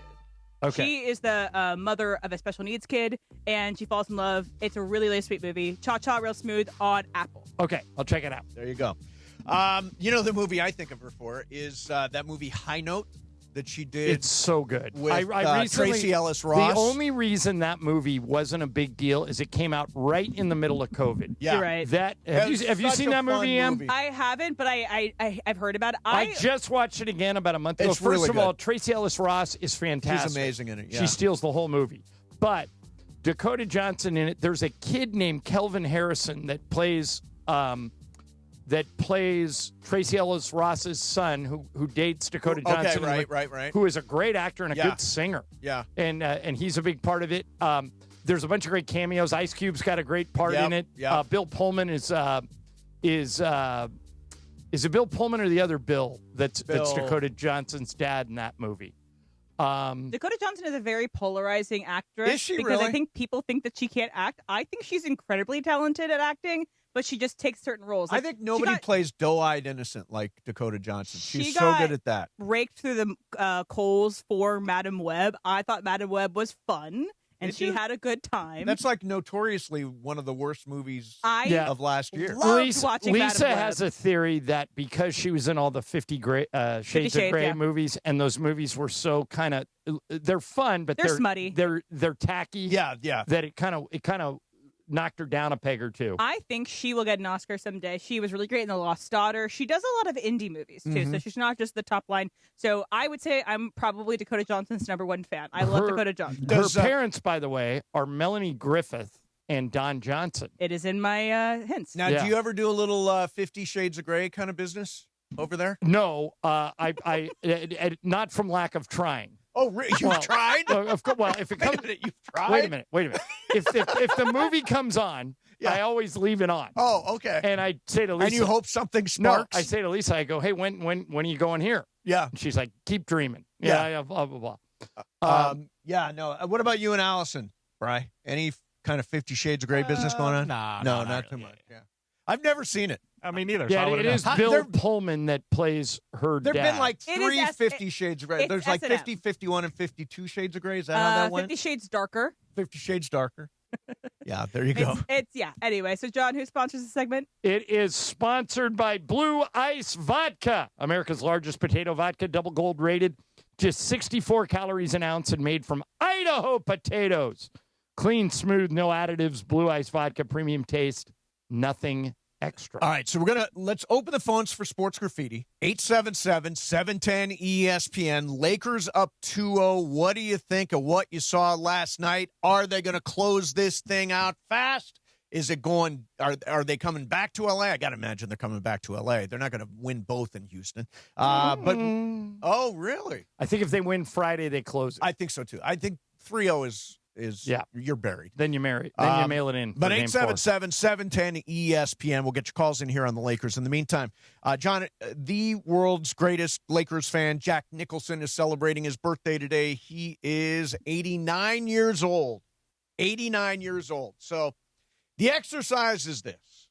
This is almost impossible. 3 Jack Nicholson movies is what you need. 3 Jack Nicholson movies. I am going to have 3 different movies than you do. Okay. And I think that in his case is okay. Oh, yeah. I've always felt a kinship with Jack Nicholson. You know why? Original Big Forehead Club guy. Oh, yeah. He is in that club for sure. I followed in his footsteps. Yeah, very nice. Okay, so my first one, this is the one that might be on your list. Okay. As good as it gets. Not on my list. Okay, so now we're not going to have great. any. It's a great because movie. I know what your number one is. Yeah, my number one is your number one is Chinatown. Is my all-time favorite movie, Chinatown. So Absolutely. this was very, very hard because there were for example, I did not put One Flew Over the Cuckoo's Nest in mine. I did put it in mine. It's an amazing movie. It's fantastic. Yeah. I loved the movie he did with Diane Keaton, the Nancy Meyers Gotta movie, give. but I didn't put that in either. No, it's a really funny movie, though. Okay, so number 2. Yep. This could be, but I don't think it is for you, but I just think he's so good in it, and it has so many great actors in it, and he rises above all of them. I put The Departed. Yeah, I do not... The reason I didn't put him on there is he's more of a supporting guy in The Departed than he is the main guy. Right. And the third one you will disagree with, and I don't care. Oh, Brian, God. this may be on your list, but I don't care. I put it on mine. It's the original Batman. I think he just stole it as the Joker. He's great. I think he just stole it. And I know I left out a ton. The Shining! Yeah. I left out The Shining. I left out Terms of Endearment. Terms of Endearment is hilarious. I left out The Witches of Eastwick, which he's great great he's in. funny in that, too. He has a great cameo in Broadcast News that I left out. Fantastic cameo. But to me, the way he owns the Joker in the original Batman movie is fantastic. Those are my 3. So you have Chinatown. What Chinatown else? 1, One Flew Over the Cuckoo's Nest 2, The Shining 3. You know, I love the great. I love the Cuckoo Nest story. Do you know that movie, the book, the Ken Kesey book, was bought by Kirk Douglas back in the early 60s. Didn't Michael direct it? Kirk Douglas wanted to star in it, right? Right. But he aged out. And so Michael Douglas got the book to executive produce the movie, and he cast Nicholson. But Kirk Douglas really wanted to play that role. It's an amazing performance. I thought about this one briefly, Brian, before I go to your 3. I thought about this one briefly, but I thought he's not in it long enough. Should I have considered A Few Good Men? So memorable. Right. But he's only in really one big scene. But such a But good it's Aaron scene. Sorkin, my guy, and, it's with Tom Cruise and Demi Moore. Brian, what are your 3? One Flew Over the Cuckoo's Nest. Crazy man in that. It's so good. Yep. The Shining, just all time. And my favorite performance by him, one of the newer ones, Anger Management. Anger With Management. Adam Sandler. He is hilarious in that. Very, very good. Em, do you have Did you write down 3? I saw you were working the phones yeah, there. you guys opened the phone lines, and then you want to talk about Jack Nicholson. I can't participate. Okay, so without looking at his IMDb, what are 3 movies that pop into your head that you like? Something's Got to Give. I love Nancy Meyers. Will love it. I do Nancy too. Meyers, anything. That so was probably that's on- number 4 for me. I also will say I haven't watched a ton Jack Nicholson movies in general, so I'm just kind of doing the ones that come to mind. Sure. One Flew Over the Cuckoo's Nest, and then The Departed. So The Departed. I know those are all Terms probably of not his Endearment, best. where he plays the astronaut that dates Shirley MacLaine, is really, really good. Yeah. Chinatown's probably his most acclaimed role, his most famous role. He didn't win. He won for Cuckoo's Nest. Right. What else did he win? He won for As Good as It Gets. And I think there's one About more. Schmidt, did he win for? No, I want to say it's like Reds, maybe. Oh, The really? Warren Beatty movie, I think. Yeah, he's an amazing actor. We don't see him at games as much anymore. No, and he's 88 today. 89, I've got him as. Oh, you got him in, so maybe, yeah. Let me just double check that one. Well, 88 or 89, happy birthday, He Jack. was nominated. 89. Okay, he was nominated for About Schmidt. Yep. He won for As Good as It Gets. He was nominated for A Few Good Men for supporting, didn't get it. He was nominated for Ironweed. Is that with Meryl Streep? Yeah, that was with Meryl Streep. I didn't like that movie. He was nominated for Prizzy's Honor. I never saw that. Oh, yeah, that was the one with Angelica Houston, who was his longtime girlfriend. Right. So he won for Terms of Endearment. Yep. Best actor in a supporting role. So Terms, One Cuckoo's Flew. Nest. And One Flew, right? Those are the 3? Well, One Flew Over the Cuckoo's Nest is one thing. Right. And then One Flew and then As Good as It Gets. Yeah, As Good as It Gets. And then so 3. Yeah, he's got 3 Oscars. He should have won for Something's Got to Give. I love that movie. By the way, About Schmidt, really, really good movie, too. By the way, Great late Nicholson. he was so perfectly cast in Something's Gotta Give. He played an aging music executive who only dated young, hot girls. So he was in his 50s or 60s at the time they made that movie. And all of his girlfriends were under 30. And the way that movie starts is He's dating Amanda Peet. Mm-hmm. And they go up to their house. To Amanda Peet's mom has a house in the Hamptons. So they go up there for the weekend. And when he's there, this is all in the first 10 minutes of the movie. Yep. When he's there, Diane Keaton and her sister, that is played by Frances McDormand, walk into the house, and he's in the kitchen in his underwear, and he dumps Amanda Peet to date Diane Keaton, and that's the movie. Yeah. Who doesn't fall in love with Diane Keaton? I mean, she's so the best. great. Yeah, She's she's the amazing. best. By the way, my favorite Nicholson, and obviously You Can't Handle the Truth is an unbelievably memorable line. Terms of endearment, he said, Shirley MacLaine they're going on a date, right? Yeah. He's an astronaut. And she's in a really bad mood. She doesn't want to be on this date. She's right. And he says, why don't you have a drink? And she said, I don't want to drink. Maybe it'll kill the bug that crawled up your ass. All right, sports graffiti time. All your calls coming back next. Mason and Ireland, 710 ESPN. The home of Rams football, and now the home of The Rich Eisen Show. Weekdays 9 a.m. to noon, KSPN Los Angeles, a Good Karma Brands radio station. Your Lakers, your season. Reaves has got it. Alley-oop to Bronny. Slam dunk. Your home. Perfectly executed. Reaves on the alley. Bronny on the oop. ESPN LA. Looking for paint that actually lasts? Vista Paint delivers expert quality, rich color, and pro-trusted durability, backed by over 60 years of experience. From your home to your next big project, we've got you covered. Vista Paint, since 1956. Los Angeles, if you missed out on any action this past season, don't make the same mistake. Secure your spot in the Rams house for 2026. Watch every home game next year with big-time matchups against the Bills, Chiefs, Cowboys, and Packers. In addition, enjoy home playoff ticket access, interest-free monthly payment plans, and stadium event pre-sale access. Visit therams.com/2026. Again, that is therams.com/2026. Don't miss out on any of next season's action. Get your Rams season tickets today. Introducing our new Chili Crisp Dumplings, a spicy twist on a Waba favorite. Bold, crunchy, and tossed in fiery Chili Crisp. That's our new Chili Crisp Dumplings. Get them today, only at Waba Grill. It's for you. It's the Rich Eisen Show on ESPN LA. And the one and only Rich Eisen talks to who we believe is going to be the #1 overall pick, Fernando Mendoza. To play on a team that Tom Brady is part of running. It would mean the world. Tom Brady, I'm sure he stated that he's going to pour into whatever quarterback they take or any quarterback they sign, like Kirk Cousins, and have the opportunity to be great if I get selected by the Raiders. Each weekday morning at 9 a.m. It's the Rich Eisen Show on ESPN LA. Hey guys, it's Sedano. If you're ready to upgrade your driving experience, you gotta go and check out what's happening at Cadillac and their incredible new lineup of state-of-the-art EVs, sedans, and SUVs. And hey, look, there's no better place to experience the luxury of Cadillac than at Cadillac of Beverly Hills.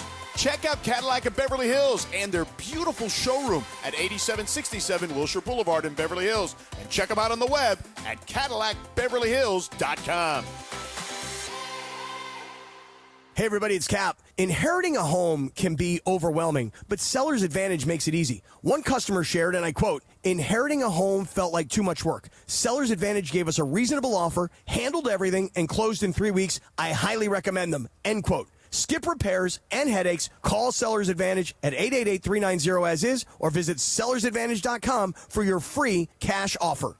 Don't worry, sell happy with Seller's Advantage. Providence Realty, DRE number 019-15-21-2.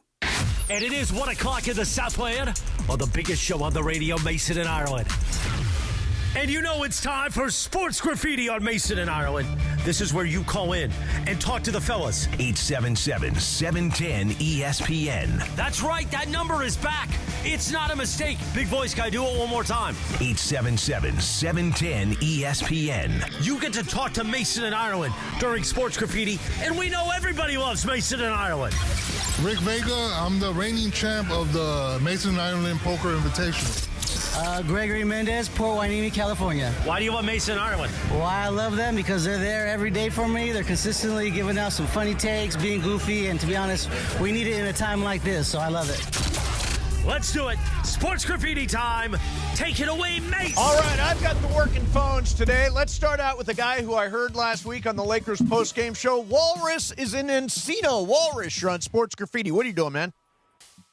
Good afternoon. Good afternoon. I'm on my lunch break here at school, so I got a Lakers thing, and I got a 5 Easy Pieces film, Jack Nicholson thing. It's a great one. So the Lakers, the Luke Kennard, man, that guy needs to get signed. That needs to be a top priority for this team. He is the perfect third guard off the bench for this team. And, John, I'd be curious to know if you've ever seen anyone this late in their career showcase skills that they had not yet earlier in their NBA careers. Ball handling, taking it to the rack. Incredible. Real quick here before you get me off, 5 Easy Pieces, all right? Okay. Do you remember this film? Do you remember the big thing, Mace, in the film about the chicken? Yes. On the sandwich? Yes. All right. So my grandfather, may his memory be a blessing, he claimed, all right, and he was a trustworthy man, that actually was his story, that he went like 10 years earlier to a place like Chasen's, someplace, and he ordered iced tea. And they said, "Oh, I'm sorry, we don't have iced tea." And then he looked at the menu and goes, "But you do have hot tea, right?" And they go, "Oh, yeah, we have hot tea." Yeah. And he shared that story around and around for 10 years. He worked in Hollywood, and he's pretty sure that's how it made it in that film. That's Y'all have a funny, great man. day. Go Lakers. All right, thanks, Wallace. So we interviewed Luke Kennard after the game last night, and the first thing I asked him was,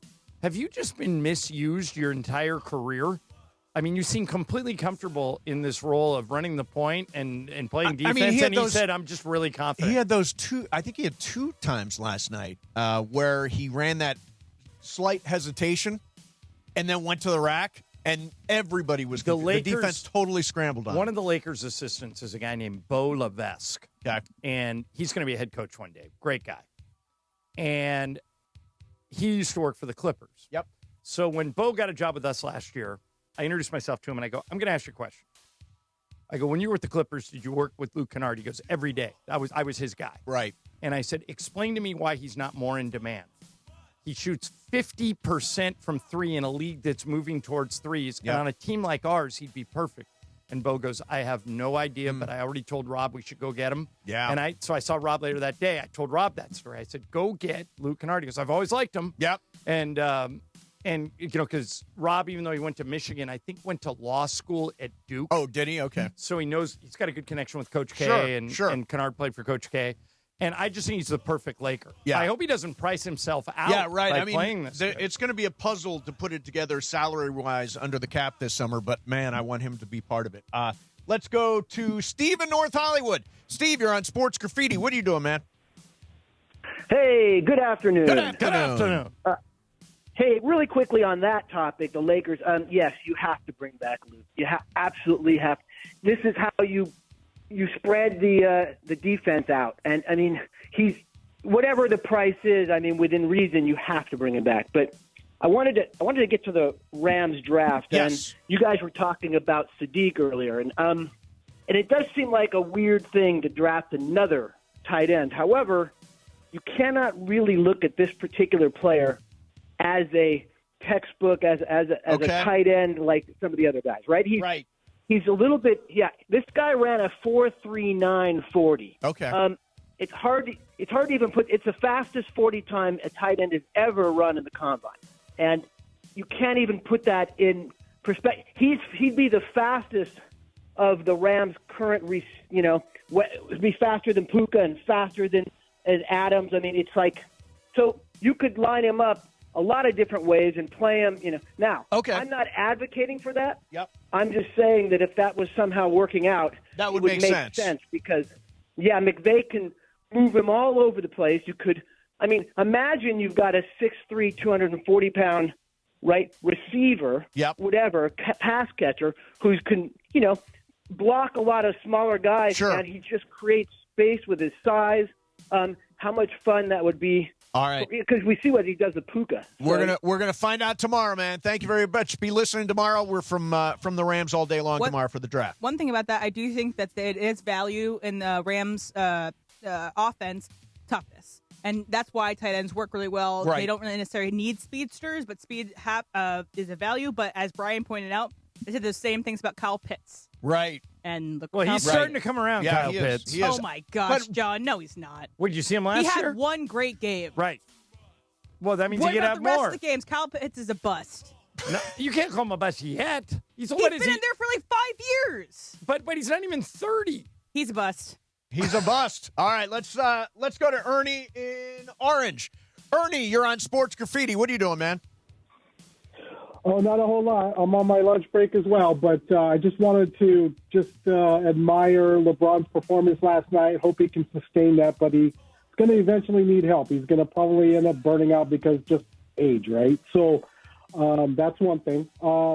Yesterday, I took some time to listen to your ESPN Plus podcast, Steve, and Brian Cranston was quite a guest.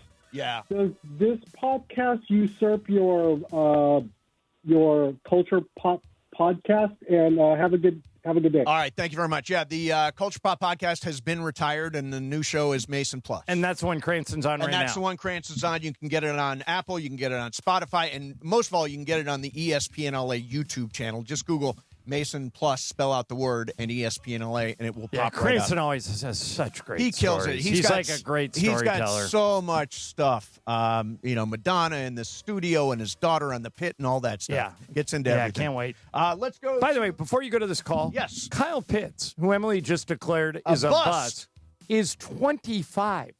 Dude, have you watched him play besides that one game that he went off? I have. If you have him on your fantasy league, you always rue the day every time. Kyle Pitts sucks. Emily, you can't declare someone a bust at age 25. We do it with quarterbacks all the time. Okay. It is true. We do it with quarterbacks. All right, so big disagreement on Kyle Pitts. Kyle Pitts, 877-710-ESPN. Let's go to Nick is in Irvine. Hi, Nick. You're on Sports Graffiti. What are you doing, man?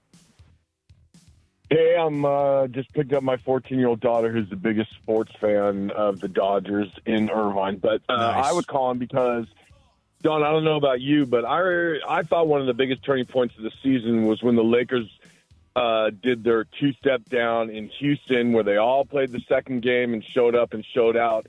And in that game, their head coach devised this plan of double teaming KD when he was 30 feet from the basket to force the action, to have this kind of frenetic, everyone switching around almost in a zone. And they've duplicated that here in the playoffs. And I think no matter what happens, I think our coach has really demonstrated that we might have ourselves a real keeper here, a real find, a real Duke Smarty who comes from one of the greatest coaching trees in history. And I'm just real excited about that fact. Cool, man. Yeah, I think JJ, like last year, remember JJ took a bunch of heat when he didn't make any substitutions in Game 5 of the playoffs. I don't think he would do that again. No, I think he's somebody that learns on the fly. Right. And that game he's talking about, when we won those two games in Houston and they kept getting Durant to turn over the ball. Do you remember what happened after that? That was, to me, that was the night that the Lakers bonded. So here's what happened. Okay. We played a game in Houston on like a Monday. And then a Wednesday. The Lakers, when the schedule came, the way the NBA presents the schedule is they send it to every team and they have a week to appeal if there's something on the schedule they don't like. So the Lakers said, there's only one game we want moved. It's the Thursday after that Houston game, the Wednesday Houston game, because Wednesday in Houston, ESPN picked up as their late game. We're not tipping till 8:45. Yep. You got us playing Thursday in Miami. So we would fly to Miami, lose an hour. We got to Miami. I got in my room 4:25 a.m. is when I opened the door and looked at the clock rate. And I thought they listed everybody as questionable, and everybody played, including Luka, and Luka dropped 60 on the Heat. And I thought, okay, now these guys are together and they care. And even though the NBA screwed them, it didn't matter. And by the way, that's who runs the league is TV. Oh, sure. Because the NBA's response to the Lakers was, no, ESPN won't move the Rockets game, and Prime really wants the Thursday game, so you guys have to do both. Yeah. So there it is. Hey, by the way, I wanted to stand up for Kyle Pitts for a minute. 25-year-old Kyle Pitts. 88 catches, 928 yards, 5 touchdowns, and 51 first downs last year. He had 51 first downs. I need you He had guys 88 catches. to 51 actually first watch downs. him and put him on your fantasy team next year if you think he's that great. All I care about is first downs is like the most important stat I can think of. Like Puka led the league in first downs with, I think it was 80. He had 51. I am not alone in this, and I'm not wrong about this. Boy, Kyle you Pitts. just You all are over alone in Kyle this. Pitts. Yeah. At least around here. Let's get one more in here. Let's go to Adrian in Torrance. Adrian, you're on Sports Graffiti. What are you doing? Hey, man, I'm right here on my lunch break as well.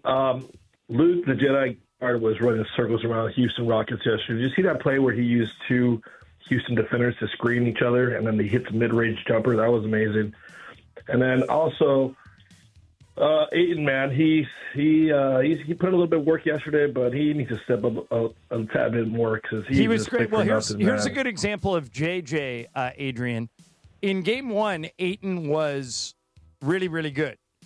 Last night, he wasn't as good, so he closed with Jackson Hayes. Yep. And Jackson Hayes in the second half was plus 12. Right. So there you go. Yeah. So he's mixing it up and pushing all the right buttons. You're right, though. Ayton had a really good game. And last night they did a good job on Şengün defensively. Şengün, did not go off by any stretch of the imagination. By the way, should that offense be running through Şengün? That's really what was going on last night. It didn't run through Durant. It ran through Şengün. Because the Lakers took the ball out of Durant's hands every time Durant had it. You want to do a bonus Sports Graffiti? No, we got Ramona coming up. Coming up. All right, sorry, guys. Yeah, sorry. Let's do a bonus Sports Graffiti at 1:45. That's when Bergman's coming. That's when Bergman's coming. All right. We're trying to cover up Bergman there for a minute. All right. We'll work you in somehow. Momo's going to be here next. She's got all kinds of NBA insight on the Lakers and everything else. In the meantime, the 2026 Palisade was named the 2026 North American Utility Vehicle of the Year by 50 of North America's most respected automotive journalists. And I'm telling you, we had one of these at our golf tournament. It is spectacular. It's got not just one, but two sunroofs. It's incredible. And by the way, you got to drive all the cars and SUVs at Hyundai. You got to try it. I'm driving the Elantra Hybrid. Absolutely love it. The Sonata, super cool sedan. The Santa Fe, if you're looking to go, and by the way, everything EV, hybrid, all that stuff, especially with gas prices the way they are, a great, great way to go. Next level tech and safety features, Hyundai cars and SUVs give you the confidence to boldly journey wherever life takes you. And because they want the road ahead to be as worry-free as possible, every Hyundai comes complete with America's best warranty, 10 years, 100,000-mile limited powertrain warranty. It is time for you to take a test drive of your favorite Hyundai today, only at your SoCal Hyundai dealers. Mason and Ireland, 710 ESPN. Here we go Thursday on the Sedano and Cal Morning Show at 7 a.m. Day one of the NFL Draft. Geeter McGee, Chris McGee from Spectrum Sportsnet, going to be in studio with us and Cappy. All 3 hours, Jack. Head coach of your Los Angeles Rams, Sean McVay, will join us at 7:15. Preview what the Rams will do at number 13 for night one of the draft. Also from ESPN, NFL expert Louis Riddick joins us at 9:30 in the YouTube hour. Thursday at 7 a.m. LA's only local sports morning show on ESPN LA. It's spring break season, and I can't wait to party. Now your top reasons to visit Morongo. The Oasis Pool and Lazy River are open 7 days a week. Rent a cabana or daybed. Cannonball! Number 2. Fuel up on the lowest gas prices than anywhere else at our travel center. And the number 1 reason. We're giving away a Polaris Razor Pro R Ultimate. Earn entries now. Be here April 30th, 10 p.m. to win. Morongo, good times. Call Jacob. Hey, it's Mace. And I'm Ireland. After a crash, you are on the spot. You got to make the right decisions. 800-345-6789. Count the facts. Count on Jacob. Count your options, then count on Jacob. 800-345-6789. Put it in your phone. Memorize it. Accident or injury. Call Jacob and Ronnie. Call Jacob. 1-800-345-6789. Call Jacob.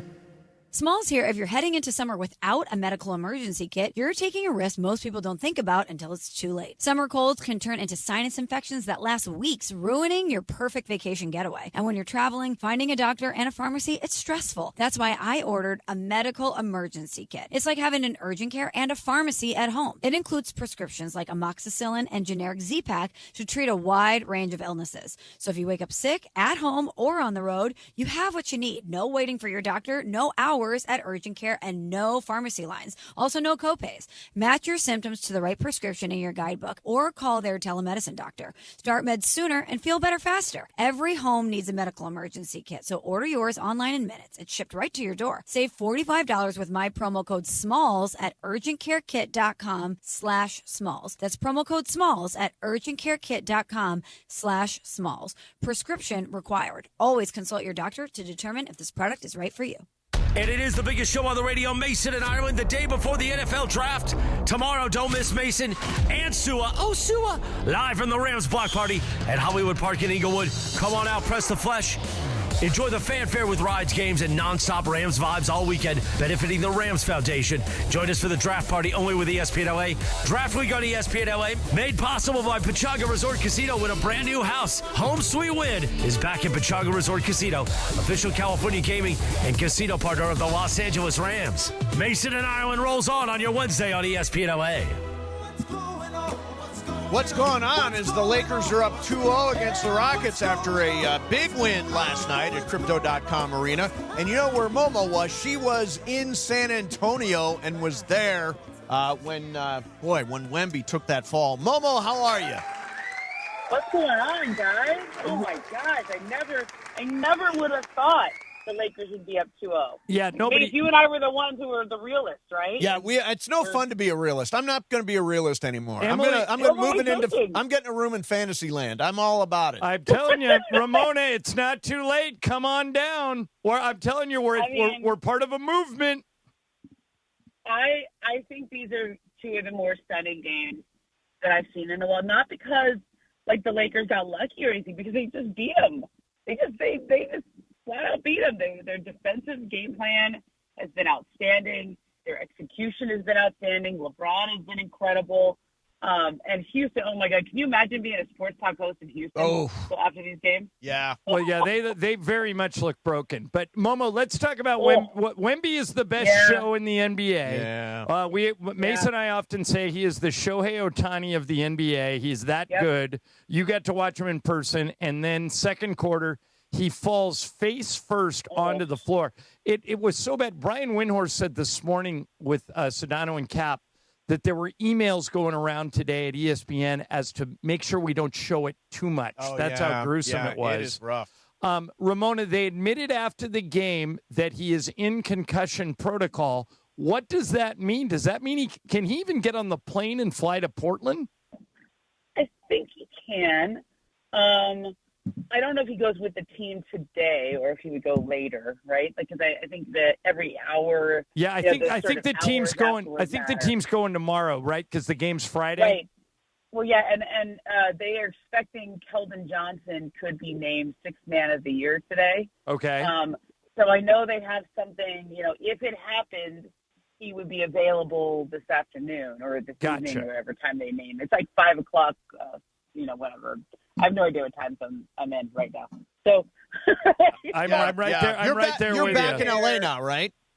Yes, I just landed in LA, but I've been in Mountain Time and Central Time, and now I'm in Pacific Time. So just say it's 5 o'clock somewhere. Yeah. Can the Spurs win without Wemby? Yes, they can, but I don't know that they will. Like, look, De'Aaron Fox is going to have to do a lot better than he did last night. He's the guy that has Ramona, to carry him. I noticed the same thing. When they gave up all that capital to get him out of Sacramento, one of the reasons they did is Fox, for about 3 or 4 years prior to that with the Kings, was the best clutch player in the league. That in the fourth quarter, he would be the one to take the ball.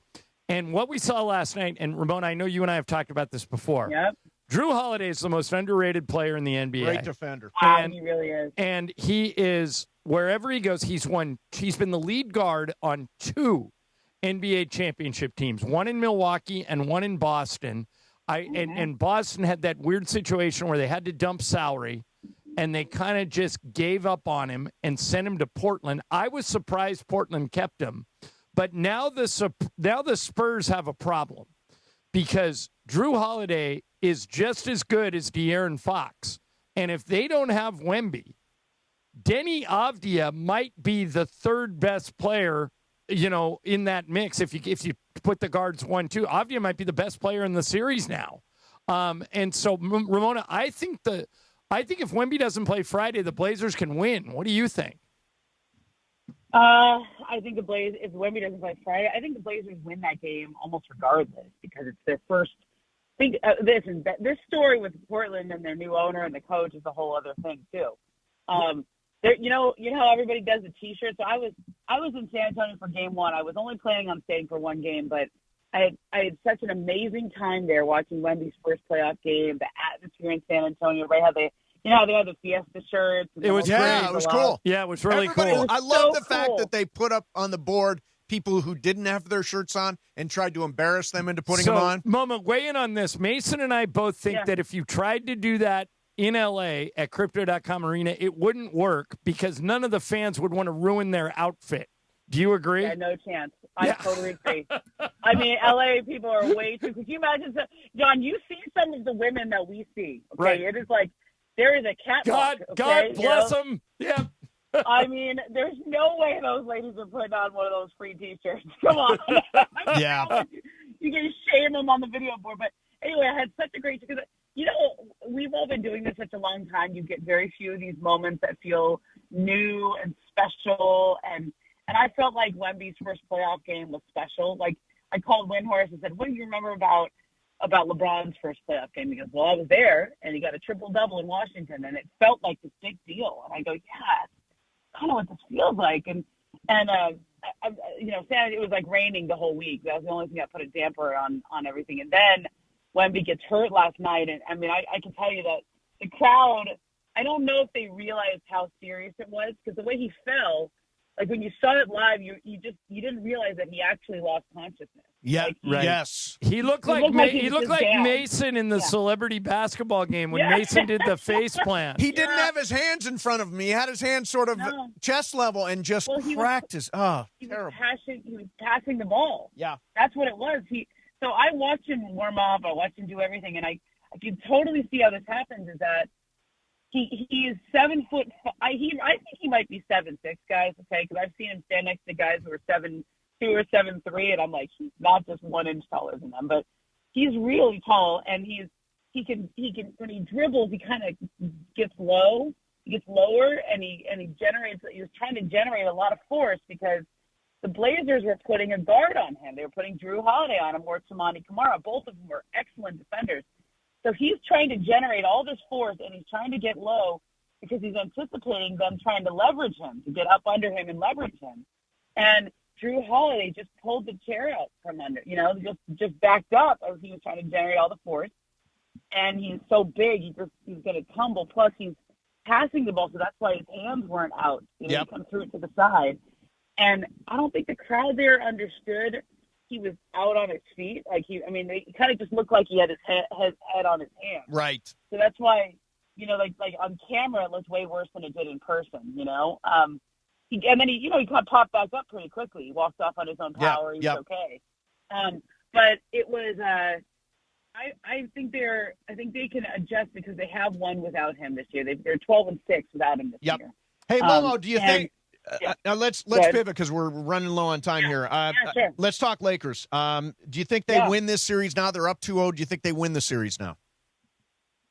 What would be better for us to do? Because I want to say yes, but because we were on the other side before and they started winning, now I feel like I'm going to jinx something. Oh, I see. No, but do your basketball analysis thing. You know that thing you do, that ball knower thing you do. The thing where we break it down. Yeah, I think Houston is having. The Lakers threw everything they had at Kevin Durant. Houston doesn't have enough counters. They're going to try to play faster.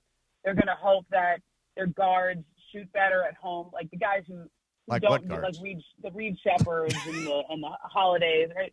Most people shoot better at home. Yeah, okay? And they haven't shot well on the road. Not at all. All right.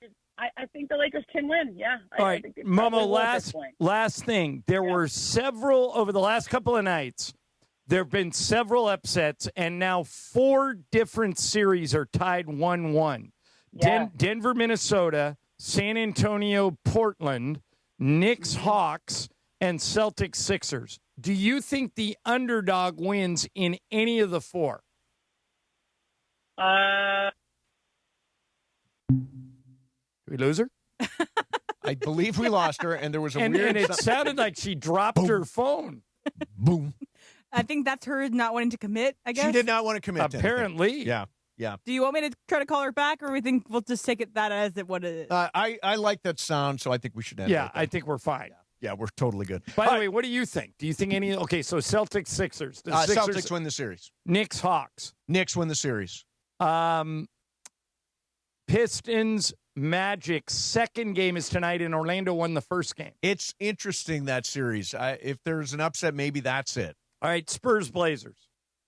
All depends on Wemby. Nuggets, Wolves. Give me the Nuggets. Okay, and you got the Thunder winning. And I Lakers got the Thunder winning. Yeah, Lakers winning. I got breaking Kyle Pitts news. Okay. What, did he just Is drop? he calling in? Did he just drop another pass? Yeah, Kyle, welcome to the show. No, I've got breaking Kyle Pitts news, and interesting. John Schneider had an interesting strategy last year for dealing with Shohei Ohtani in the World Series. Did you see that little video piece that came out? Passing John Schneider, Doc together. Really, really cool. We'll give you a little clip of that coming up next. Mason and Ireland, 710 ESPN. All right, if you're hiring, you got to use ZipRecruiter. Bench those other hiring sites. Let ZipRecruiter help you build a winning team. Ian Seal, the guy who invented ZipRecruiter, says we don't leave anything to chance. And that's because they don't. It's an algorithm. You can apply filters, add screening questions to your job post. As soon as you post, you get quality candidates. Fast. How fast? 4 out of 5 employers who post on ZipRecruiter get a quality candidate within the first day. No wonder ZipRecruiter is the #1 rated hiring site in the game based on G2. So if you need to score the best, go with ZipRecruiter. Try it for free at ZipRecruiter.com/LA. That's ZipRecruiter.com/LA. ZipRecruiter.com/LA. ZipRecruiter. The smartest way to hire. It's the Rich Eisen Show on ESPN LA. Weekdays 9 a.m. to noon before Mason and Ireland. And the one and only Rich Eisen talks to who we believe is going to be the #1 overall pick, Fernando Mendoza. Are you nervous? Are you nervous-sided? That's a word my wife and I use with our kids, nervous, excited. What are you feeling right now? I don't know. Is that word in Webster's dictionary? I'm not sure, but I want to start using that. Please. Nervous. It's going to be an opportunity and start of a new journey. It's a celebration, but it's a celebration of a start. And I'm really excited to get started on this new journey. And the realization has hit me, especially when I'm on the top 30 visits, where, okay, you're going to be in these NFL facilities in the next 2 weeks. So get ready to rock and roll. You're going to be an NFL player. And so I'm ready for the opportunity. I'm nervous-sided. And we get started. You just used it in a sentence. You took it for a spin. Weekdays 9 a.m. to noon before Mason and Ireland. The Rich Eisen Show on LA's mega sports station, ESPN. ESPN LA. Change is in the air at LAX. Los Angeles International Airport's automated people mover trains are rolling soon as part of LAX's ongoing investments in improving your travel journey. The new trains will quickly move guests between all terminals, the new consolidated rental car center, metro trains and buses, and economy parking in 10 minutes or less. Departing every 2 minutes, they'll help approximately 30 million passengers per year. Learn more at lawa.org/ESPN. That's lawa.org/ESPN. In today's fast-moving job market, staying ahead means keeping your skills sharp. At University of Maryland Global Campus, we help keep your capabilities cutting edge with our skills-based education programs designed to move your career forward. Explore more than 135 degrees and certificates in business, cybersecurity, and more. Apply now and save with no application fee. Classes start May 13th. Learn more at umgc.edu. Certified to operate in Virginia by SCHEV. Harry Douglas here. I don't wait for birthdays to celebrate. I grab Confetti Craze 5-Hour Energy. It tastes like rich vanilla birthday cake with buttery funfetti goodness. Seriously, it's unapologetically extra in the best way.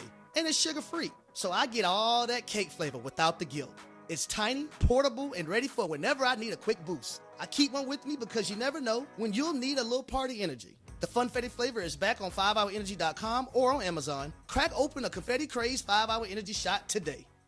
Do you have trouble getting in and out of the bathtub? Are you afraid you'll slip and fall entering or exiting a tub? Safe Step walk-in tubs can transform your bathtub from an area of concern to a calming refuge. Call them today at 1-800-731-4558 and save $1,600. Safe Step walk-in tubs and showers are proudly made in Tennessee and offer an ultra-low step-in, avoiding that difficult climb over a traditional bathtub wall. They also offer a variety of therapeutic benefits that may help soothe your aching muscles and joints, increasing your mobility, boosting your energy, and improving your sleep. Safe Step walk-in tubs are designed to easily fit your existing tub space and are often installed in as little as 1 day. Just dial 1-800-731-4558 today to save $1,600 and receive a free shower package. That's 1-800-731-4558 for a free no-obligation consultation and to save $1,600. Safe Step walk-in tubs. Safety never felt so good.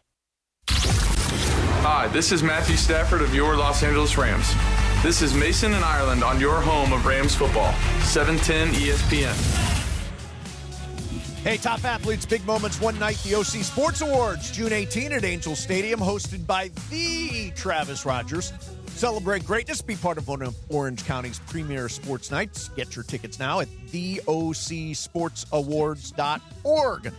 All right, so breaking Kyle Pitts news. Did you realize he had the third most fantasy points of all tight ends in the NFL last year? It was Brock Bowers, Trey McBride, Kyle Pitts. Kyle Pitts had 210.8, more than Travis Kelce, more than Dalton Schultz down the line. And that's not a hard thing to do if you're a tight end to get that many points on fantasy. I mean, well, apparently only two people did it better than him. Only two people did it better than Kyle Pitts. You both draft Kyle Pitts. I am going to draft Kyle Pitts. See what happens. Just to show you, I'm going to draft him. All right, so obviously day after the Lakers take a 2-0 series advantage versus Houston. Dodgers did lose last night. Yamamoto struggled in the first inning. Some defense. There's a defensive miscue between Teo and Alex Call in that inning. Yeah, but if Yamamoto only gives up 3 runs, they should win. They should, and absolutely. They didn't get any hits. Yeah, they're batting 188 with runners in scoring position in the first 5 days of this road trip, so they are really struggling. Yesterday, Jeff Passan got to sit down with John Schneider, manager of the Blue Jays, Dave Roberts, manager of the Dodgers, for a little back and forth.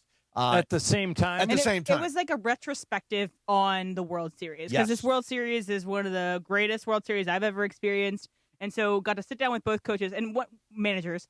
I just wanted to point out one thing. If you watch the video, Dave Roberts, casual in his normal clothes, like a normal guy out in the street, and John Schneider is as if he has to go manage right now. He's in his uniform. He's ready to go.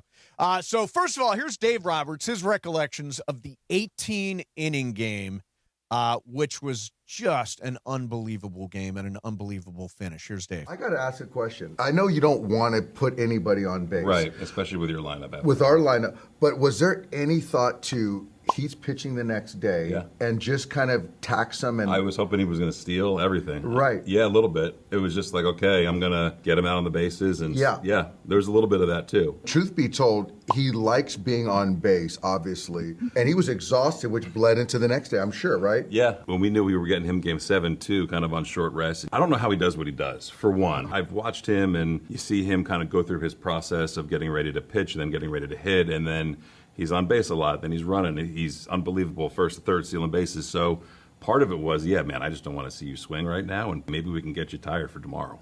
It worked. Yeah, it's the first time I've said it. And we were talking about that, and it was like, that's brilliant. I asked him after that 18 game, I go, hey, man, are you good to go tomorrow? And he's like, I'm pitching. But he did his IVs and left, but it just wasn't sharp, and because he was exhausted. Yeah, he did reach base 9 times in that game. Jeez. 5 walks, 4 hits, 2 home runs. That's an interesting strategy, though. Like, let's put him on base because he's amazing at running the bases and stealing. So let's just put him out there and tire him out. That's like having a toddler and having him run around the house before bedtime. I think that's an interesting strategy. Just go ahead and wear it out. Here is John Schneider. Going back to the big moment, the Game 7 moment with Miguel Rojas at the plate and Jeff Hoffman, their closer, on the mound. Here are Schneider's recollections, again, with Jeff Passan. It's funny.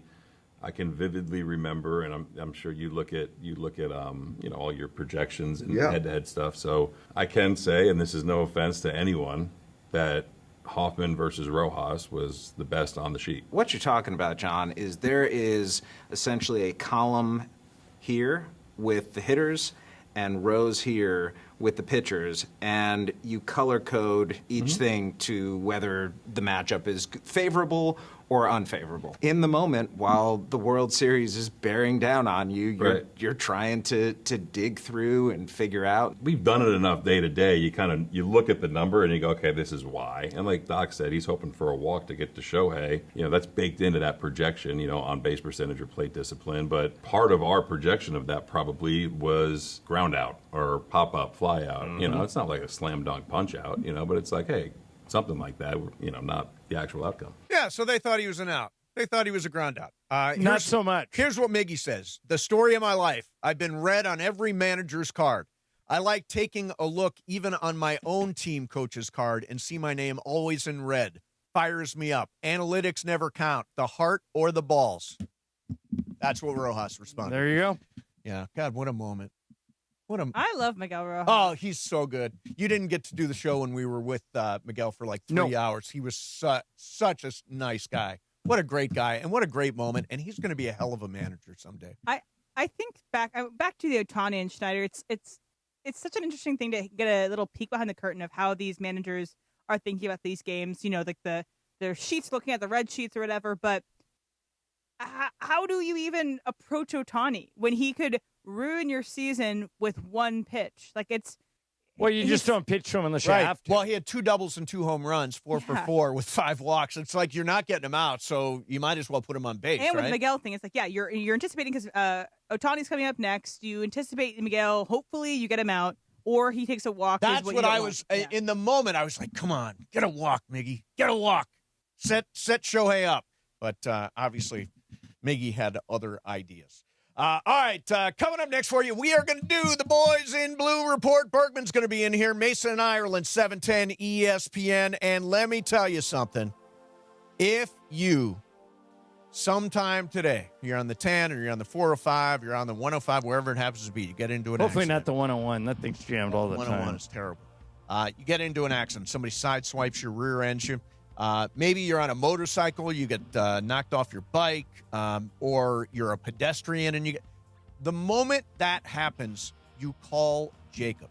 And here's the number, 800-345-6789. 800-345-6789. All you got to do is remember how to count from 3 to 9. 345-6789. You've actually used that number. I have used that number. And again, after an accident, your brain is scrambled. You're like, what am I supposed to do? What can I do next? What do I need to do? And Jacob will guide you through that entire process if you call him. Call him from the scene of the accident. He'll walk you through the whole thing, and at the end of the day, he'll get you the compensation that you deserve. And by the way, you don't pay a penny unless he wins. 800-345-6789. That's 800-345-6789. Mason and Ireland, 710 ESPN. Don't miss the countdown to kickoff. Presented by BMO, official bank of LAFC. What's goody? It's Mario Reaves here on the next countdown to kickoff presented by BMO. LAFC forward Jeremy Abobasi calls in for a preview of the upcoming showdown with Colorado at BMO Stadium. Plus, Angel City star Savvy King joins the show to share her incredible journey back to the pitch. It's countdown to kickoff tonight at 6:30 p.m. on 710 ESPN and the ESPN LA app. BMO presents Countdown to Kickoff, hosted by Mario Ruiz on ESPN LA. It's NBA and NHL playoff season, and there is no better place to catch the action than Cosm. Hey, it's Mace here, and you got to get into the Cosm Dome and experience every slam dunk, every goal on Cosm's massive, immersive display, and it's so real, you'll feel like you're courtside or right on the glass. Or head to the hall and catch every game on their wall-to-wall LED screens. Great food, amazing drinks, cocktails. Cosm has got it all. No better place to experience the playoffs than Cosm. For game listings and tickets, visit Cosm.com. I'll see you at Cosm. Evan Cohen here. Game day brings the excitement. Your stay should feel just as memorable. With Marriott Bonvoy, official hotel partner of the NCAA and U.S. Soccer, you're connected to a portfolio of brands designed for how you travel. Some offer complimentary breakfast, others give you room to spread out, space to stay productive, or extended stay comforts. So whether you're a traveling fan or part of the team, Marriott Bonvoy celebrates the moments that live on before and after the game. Marriott Bonvoy, where game day checks in. My name is Whitney Allen, and I'm a widow. My husband, Ryan, died. We never thought we'd ever have to use life insurance, but the unexpected happened. With Ethos, signing up was fast and 100% online. You can get a quote in seconds, apply in minutes, and get same-day coverage. No medical exams, and you can get up to $3 million worth of coverage. I am grateful we were prepared. Get your free quote at ethos.com/play. That's ethos.com/play. Paid spokesperson. Time spent on application may vary. Online health questions required. And it is the biggest show on the radio, Mason and Ireland, the day before the NFL draft. Tomorrow, don't miss Mason and Sua. Oh, Sua! Live from the Rams block party at Hollywood Park in Inglewood. Come on out, press the flesh. Enjoy the fanfare with rides, games, and nonstop Rams vibes all weekend, benefiting the Rams Foundation. Join us for the draft party only with ESPN LA. Draft week on ESPN LA, made possible by Pechanga Resort Casino with a brand new house. Home Sweet Win is back at Pechanga Resort Casino, official California gaming and casino partner of the Los Angeles Rams. Mason and Ireland rolls on your Wednesday on ESPN LA. All right, Boys in Blue Report. Greg Bergman is here, and I want to start by asking you about the boys in purple and gold. What do you think of the Lakers last night? So I thought the Lakers, they really have been impressing me. What they're doing to guys like Alpi Şengün and what they're doing to Kevin Durant is incredibly impressive. Over and over, 9 turnovers for Kevin Durant is crazy to me. What they're doing in him to he looks so confused. Here's the entire time. Here's and the weird over thing. again. We played those 2 games in Houston in March, and that's what they did to Durant. Yeah, why not adjust? I don't think it's like they didn't go back and watch the game film when we beat them last time. No, JJ is completely out-coaching Ime Udoka. To not know that that's going to happen is insane to me. And the fact that guys like Jackson Hayes and DeAndre Ayton are bodying Alpi Şengün, that puts a lot on Alpi. Yeah. Okay, let's get to the Dodgers. Okay, let's do Dodgers. They're in San Francisco tonight, and Shohei's pitching. My night is set up. As soon as I get home, I'm watching to see if Detroit can take down Orlando. That game starts at 4, and then by the time it ends, Shohei will be taking the mound in San Francisco, and I'm set for the night. But I got a question about last night's game. I understand giving Will Smith a day off and letting Dalton Rushing catch because Rushing has been so incredibly hot. Yeah. I don't understand benching Andy Pages when he's been the hottest hitter in baseball. Explain that to me. So I think that that was his first day off this season, and I think that they just wanted to give him. They said it was just a scheduled day off that he just was taking him off his feet.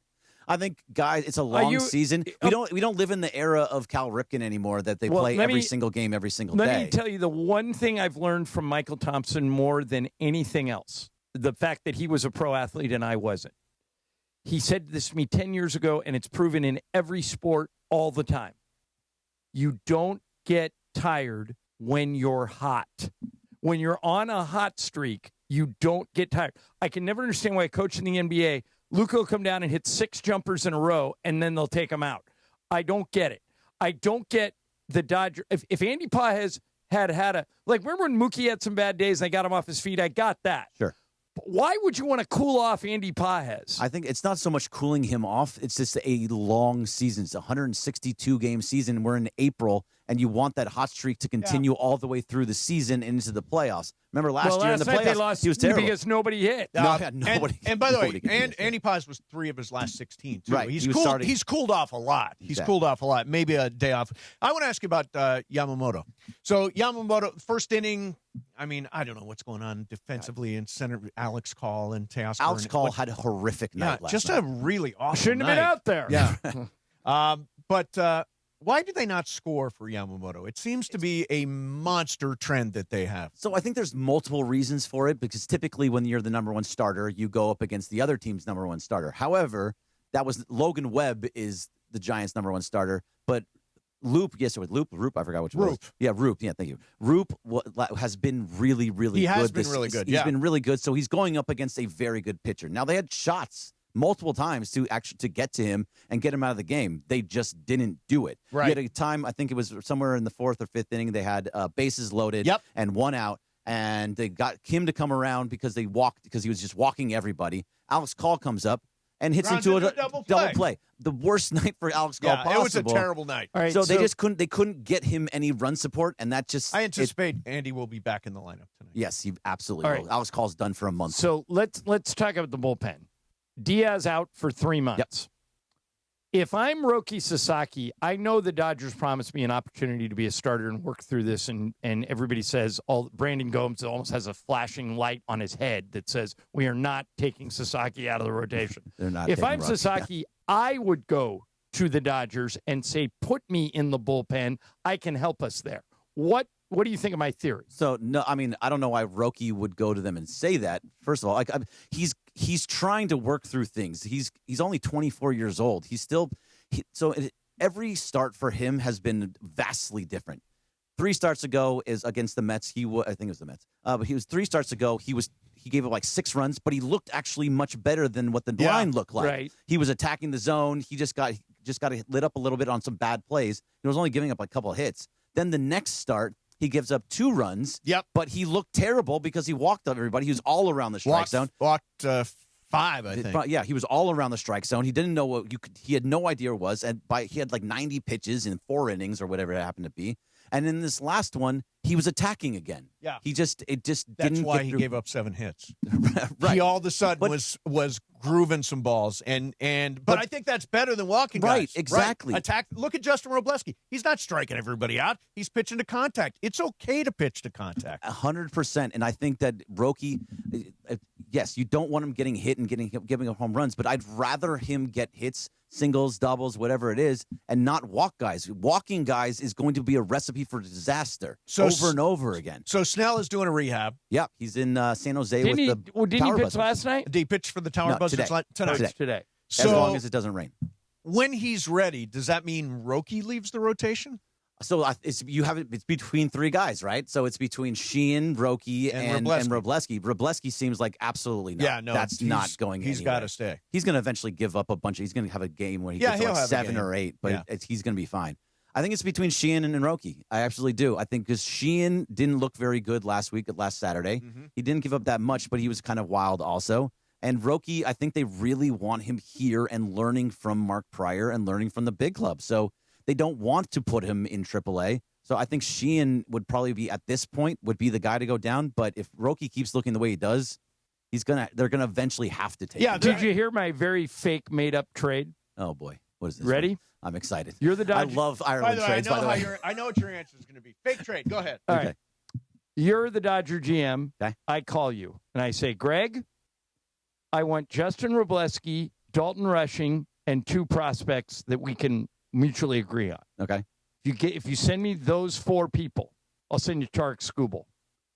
Those 4 people. So it was Robleski, Rushing, and 2 prospects. 2 of your top 20 prospects, let's say. They have to sign him first. I think because the money there has to be money that worked out. But I'm not off of that. No.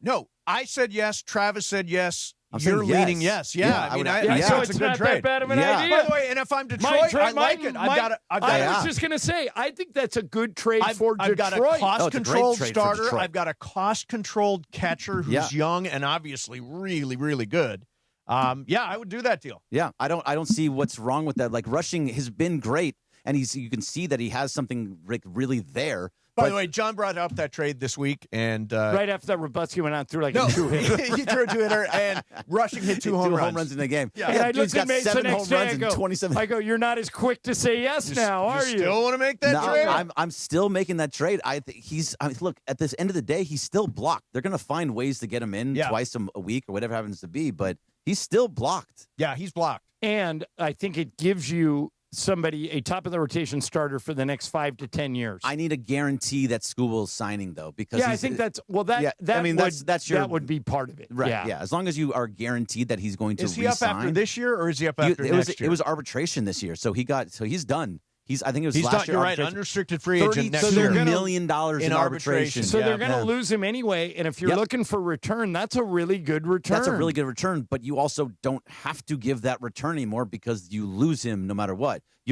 Because you didn't trade him last year and because you went to arbitration, he's just going to walk away. It's just Shohei thing all over again with the Angels. Yeah. Right. They should have moved him the year prior. Right. So I think the Tigers should trade Skubal. I think that's a good trade for both teams. Last thing for you. I said earlier that I think the Padres are not necessarily going to go away. I think the Dodgers will win the division, but I think the Padres are really good. I love that Ramon Laureano, who they traded for really from Baltimore last year. He's at the top of the lineup. Bogarts is off to a really good start. Mason Miller is probably striking somebody out right now. I mean, I think they're clearly the second best team in the division, and I don't know, especially the way Philly's playing, the way the Mets are playing, I don't know that they're not the second best team in the National League. They very well. I would probably put the Braves. The Braves are really, really good. Start, yep. But no, the Padres are always right at the top there, and their bullpen is fantastic. Mason Miller it strikes out everybody, That's like you're just saying. Crazy. But I don't think that sticks for the entire season. He's going to start getting hit eventually. That just happens at some point. All right. So,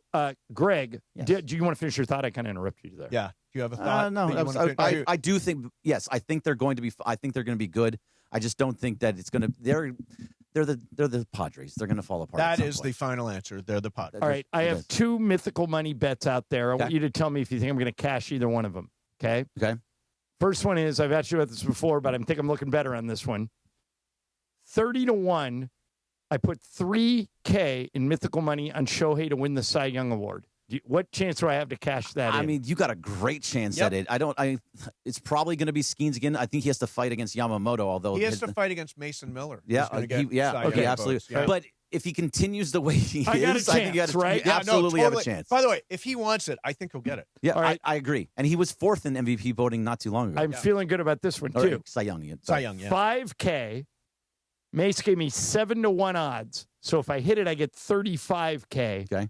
That the Rams do not pick 13th tomorrow night. They will trade out of it, either up or back. I mean, it would make sense. I don't see. I mean, they could. I don't know what they're really looking for. If they're not going for an offensive tackle or a wide receiver, if someone gives them they really want somebody at the top there, why not? I can see that moving. See, I think you could win it too. All this smoke is all smoke. All smoke. But that could totally be something that happens, though. Like, I don't believe the Ty Simpson thing. The Ty Simpson thing is bubbling around. Like, they may go after Ty Simpson. I feel like I'm the hot guy at a craps table right now. I say at the end of the day, after all this speculation, they're going to take Mekhi Lemon at 13. Okay, so I agree with you. I lose both. Yeah, you lose both. Exactly. So I agree with you most, but he's not out of this race at all. They could absolutely move up. And by the way, Ty Simpson, I don't understand why it's even a thought process to bring Ty Simpson a lot of people like the guy. Well, yes, but apparently McVay and Snead have a relationship with him, according to Todd McShay. How many times in the history of football does guys that are like 5'10", 6 foot, and 125 pounds. I know he's not 125, but yeah, he's actually not 125. No, he's bigger than. Well, he's not a gymnast. It's kind of like my Wemby thing, you know. He's 9'5" and 125 pounds. I understand that the statistics aren't in his favor, but what you're hoping for is that you have the next Drew Brees. The next Drew Brees, but there's like 6 guys total that have ever done well in that position. I don't know. It seems like, and he's also, I don't know. Does he learn from Matt Stafford? Yes, it feels. It's Matthew. I call him Matt. Yeah, don't. We're call friends. him Matthew. I saw him at the Laker game last night. Hey, Matt, what's up, buddy? He doesn't like Matt. He doesn't like Matt at all. I think it's Kelly who doesn't very like Matt. Yeah, Kelly about does not it. like Yeah. Are you going to be at the draft party tomorrow? Yeah, I'm going to come by. All right, cool. Absolutely. I'll see you over there. All right, you and Sua. Yeah. Oh, Sua. Now you're doing it. Everybody does It's NFL Draft Week. What will the Rams do with the 13th pick tomorrow night in the first round? We're all over the 2026 NFL Draft Week on ESPN LA, powered by Pechanga Resort Casino. Win a brand new house. I saw it on TV. Home sweet win. Back at Pechanga Resort Casino, official California gaming and casino sponsor of the Los Angeles Lakers. Coming up next for you, Fast Track, Mason and Ireland, 710 ESPN.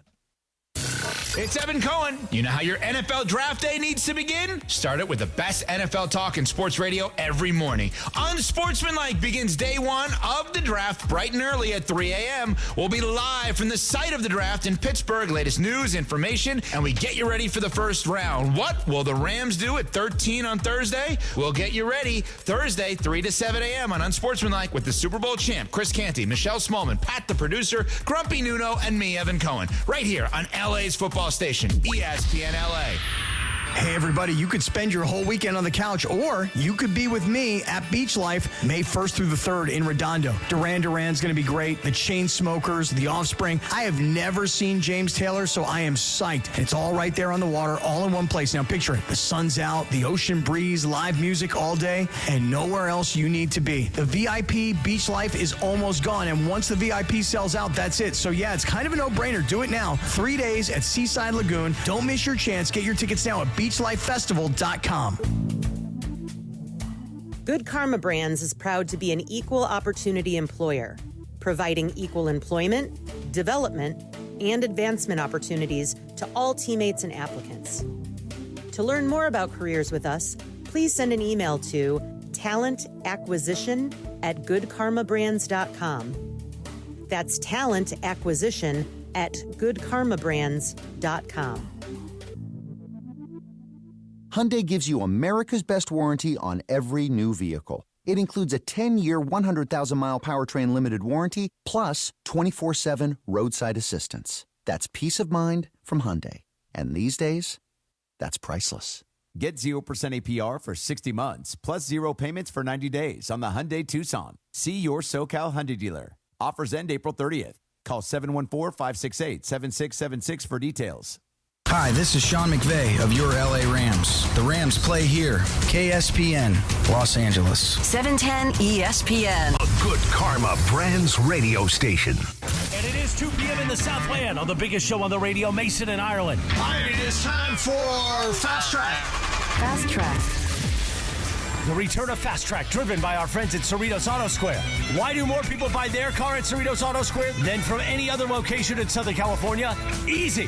With 24 dealerships side by side, car shoppers can find the right car at the right price at the right location. Cerritos Auto Square. Learn more at CerritosAutoSquare.com. Time for Fast Track. Down low is 350 cube, 3.25 horsepower, 4-speed, 410 gears, 10 coats of competition orange, hand rubbed lacquer with a blue plane manifold, open race cams. Fast Track on Mason in Ireland. Time for Fast Track. Take it away, Mace. All right, real quick, want to mention the Boys in Blue Report brought to you by Hard Rock Casino Tejon. Easiest drive from downtown L.A. This April, Unity members can enter to win an Aston Martin in the Sweet Speed Aston Martin giveaway. Learn more at casinohardrock.com/Tejon. Hard Rock Casino Tejon. This is how SoCal plays. Zoom, man. Before I get to my Fast Track, I would like to... I don't know. Check your stats on Kyle Pitts real quick. Let me do this. She will not drop it. Oh, God. It's like we're on the radio in Atlanta. Number 3, Kyle Pitts, yes. Number 3 in total fantasy points. Correct, yes. But let me break it down by week. No, let's not. Please go. If you take away his 45-point game, which was an anomaly. Brian, you want to go first? And gave him just 15 points. Zoom, but not a great game. He would be 15th Brian, in the hit league. the Fast Track sounder. So anyway, Kyle Pitts sucks. All right, there we go. So I'm going to bring it back to another football thing. Thank the Lord. So it's a Falcons thing, funny enough. No, it's not. Oh, no. Is it really? Kidding? What are we on in Here's Atlanta? the tweet from Falcons and Fantasy Football. Hot take. Matt Ryan was a better QB than Eli Manning, ... People just worship rings, agree or disagree. And then Eli Manning quote tweeted this saying, I will ponder this while I play with my ring. Yeah! Do we value rings too much? Of course we value rings too much. Everything is, there's ring culture, and the NBA in particular. Right. But quarterbacks, it's a huge deal. Who's better, Eli Manning, though, or Matt Ryan, not close. Eli Manning won 2 Super Bowls. Yeah, Matt Ryan, not close. And literally won them. Yeah. Right? I mean, at the pinnacle moment, was able to beat the Patriots, the undefeated Patriots. I'm sorry, I put Eli in the Hall of Fame before I put Matt Ryan in the Hall of Fame. He's a volume that passer. will happen. I put Matt Ryan and Phil Rivers in the same category. Yeah. A lot of yards, but not a lot of consequences. And did Phil ever have an MVP, Brian? Phil Rivers? No, sadly he did not. So Matt Ryan had an MVP. Matt Ryan did have an MVP. Yeah, and Eli Manning never had an MVP. No, but he has 2 rings. Ring culture. Vroom, vroom, Fast Brian. Track. All right, one team that's a bust right now is the New York Mets, currently on a 12-game losing streak. And last night, apparently, there was a couple fans, or a fan took to social media and says he got kicked out of the game last night for the good old classic fire the manager chant. So okay, did he use profanity? He didn't say he did. He just he said did. Okay. Oh, he did? He used the F word. Is that confirmed? He was using it in the clip. Oh, Okay. in the clip he's using it. Okay. Okay. This kind of brings back, though, I mean, we talked about this last week. I forget which team, but they also had where, they use things where if you're talking. It was the Knicks. The Knicks, yeah, yelling, fire, these kind of things. They'll kick you out. Yeah.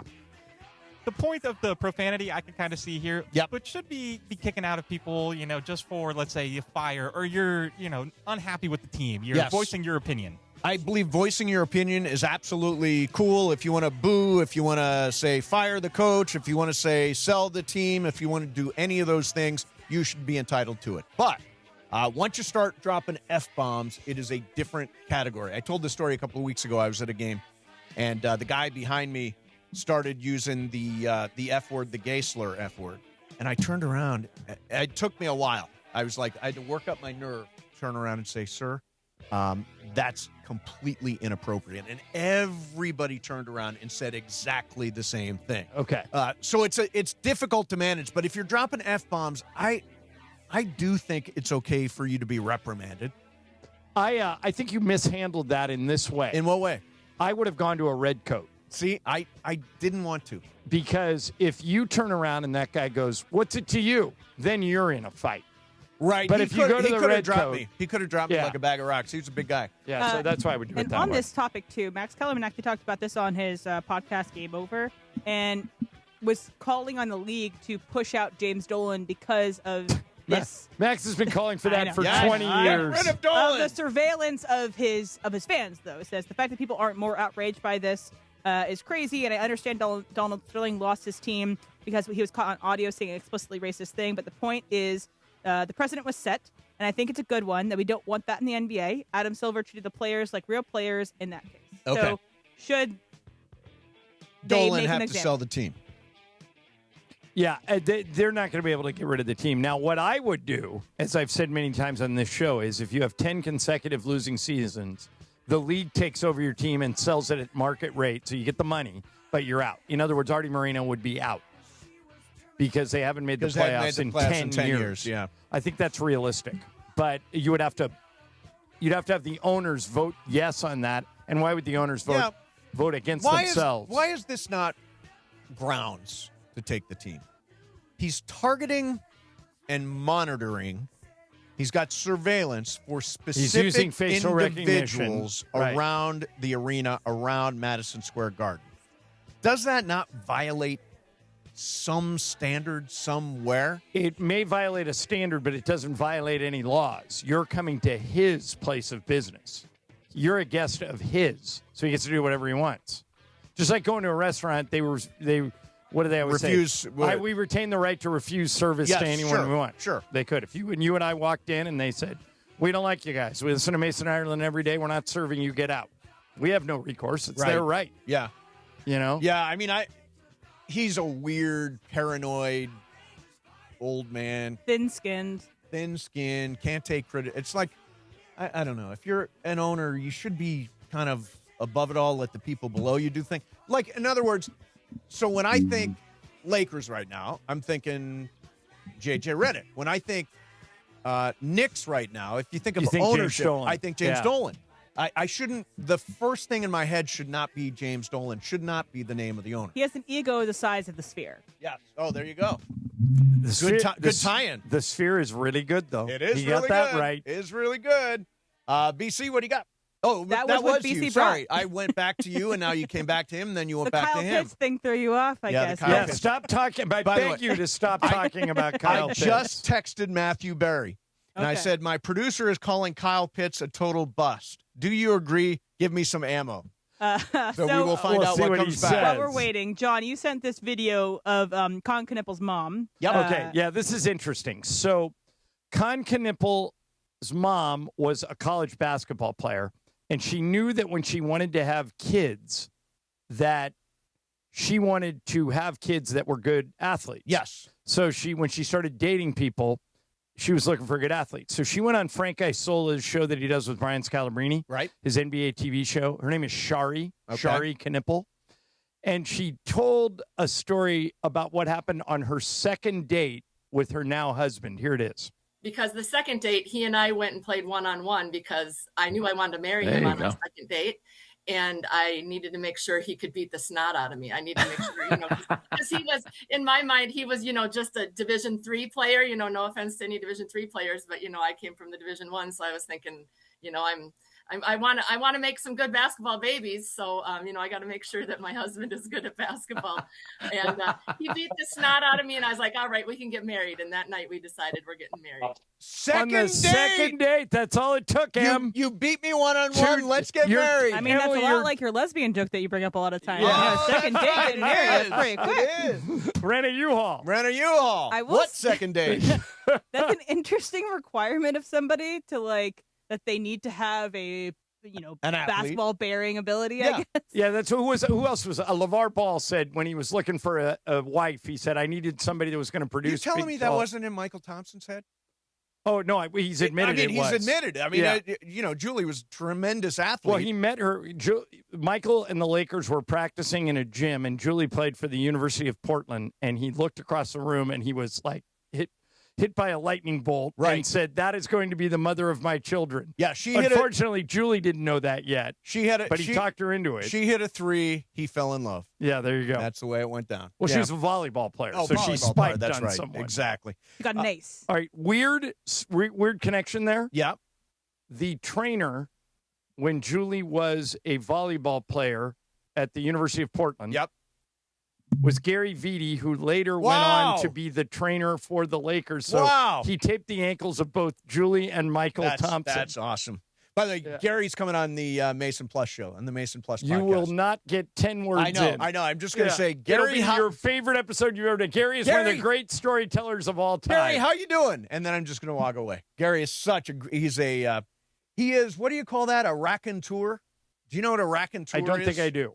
Em, do you know what a raconteur is? But Gary is one of if you ever get something you go to jail if you ever get invited to have dinner with Gary Vitti, go, because two things: he's a great wine and food connoisseur, and he has unlimited great stories. Raconteur, a person skilled at telling anecdotes and stories, often in a witty, amusing, or dramatic manner. That's him. That is Gary. You always do that. You throw out these words, and I don't think they're words, and you're 99% of the time you're right. I tend to get them right. Exactly. All right. So Lakers last night.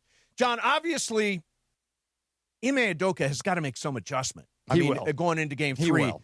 I don't know how they didn't see what they did with Durant coming. As you mentioned earlier, they did this to Houston in the baseball series a few weeks back, and it seems like Ime Udoka was totally surprised. Kevin Durant was totally surprised that they were throwing this at him. I think Durant knows that a double is coming. He just doesn't know where it's coming from because the Lakers send it from a different place all the time.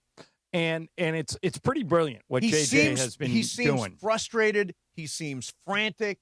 Obviously the turnovers last night. They have to win Friday, Houston. Oh, yeah. They have, and it's going to be a very hard game for the Lakers to win. I think it's interesting that of all coaches to go against, that Ime should know more about Marcus Smart than anybody else because he coached him when he was with the Celtics.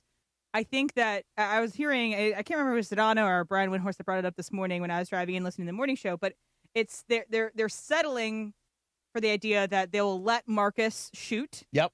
And Marcus just had a great shooting night last night, yep. and so they made him 5 pay of 7 from 3. After a guy hits a couple, I'm changing my plan.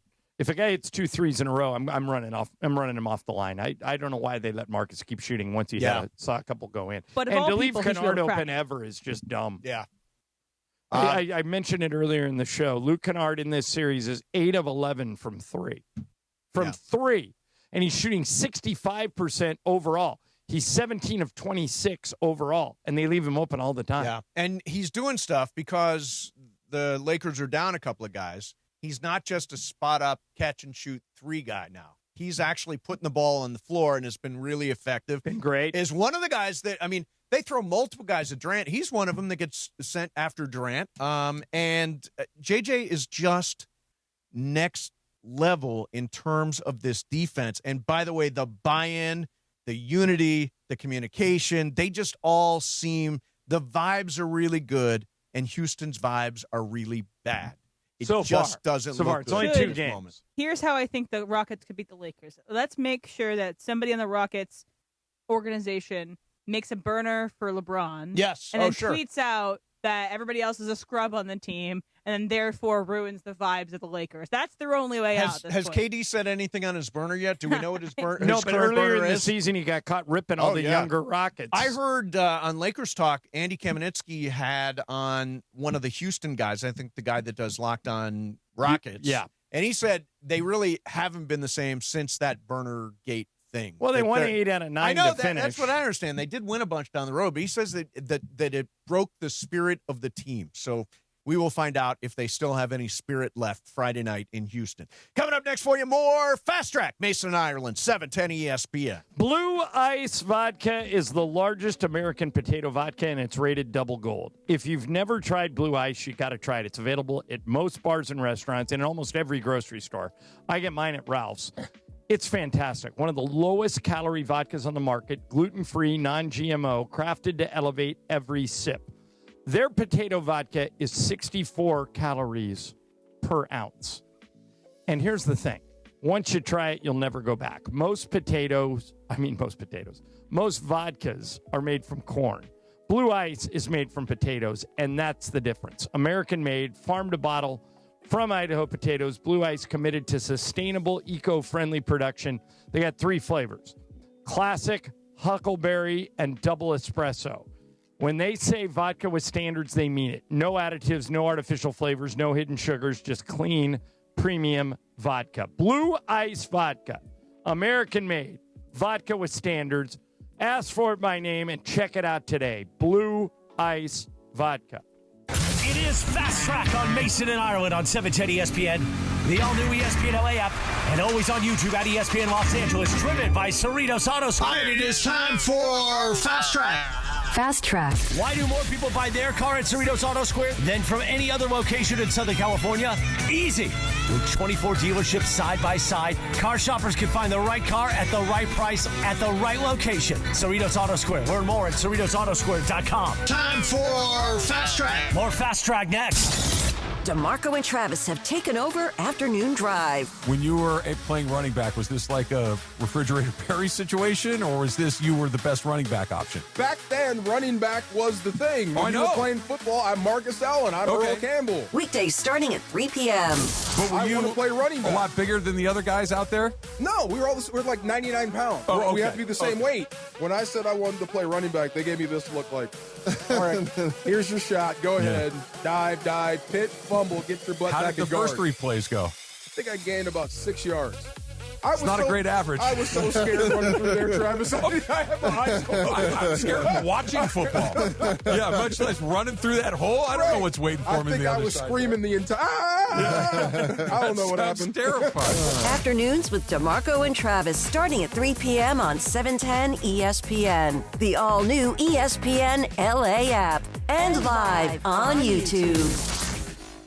Los Angeles, if you missed out on any action this past season, don't make the same mistake. Secure your spot in the Rams house for 2026.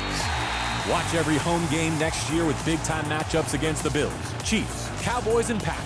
In addition, enjoy home playoff ticket access, interest-free monthly payment plans, and stadium event pre-sale access. Visit therams.com/2026. Again, that is therams.com/2026. Don't miss out on any of next season's action. Get your Rams season tickets today.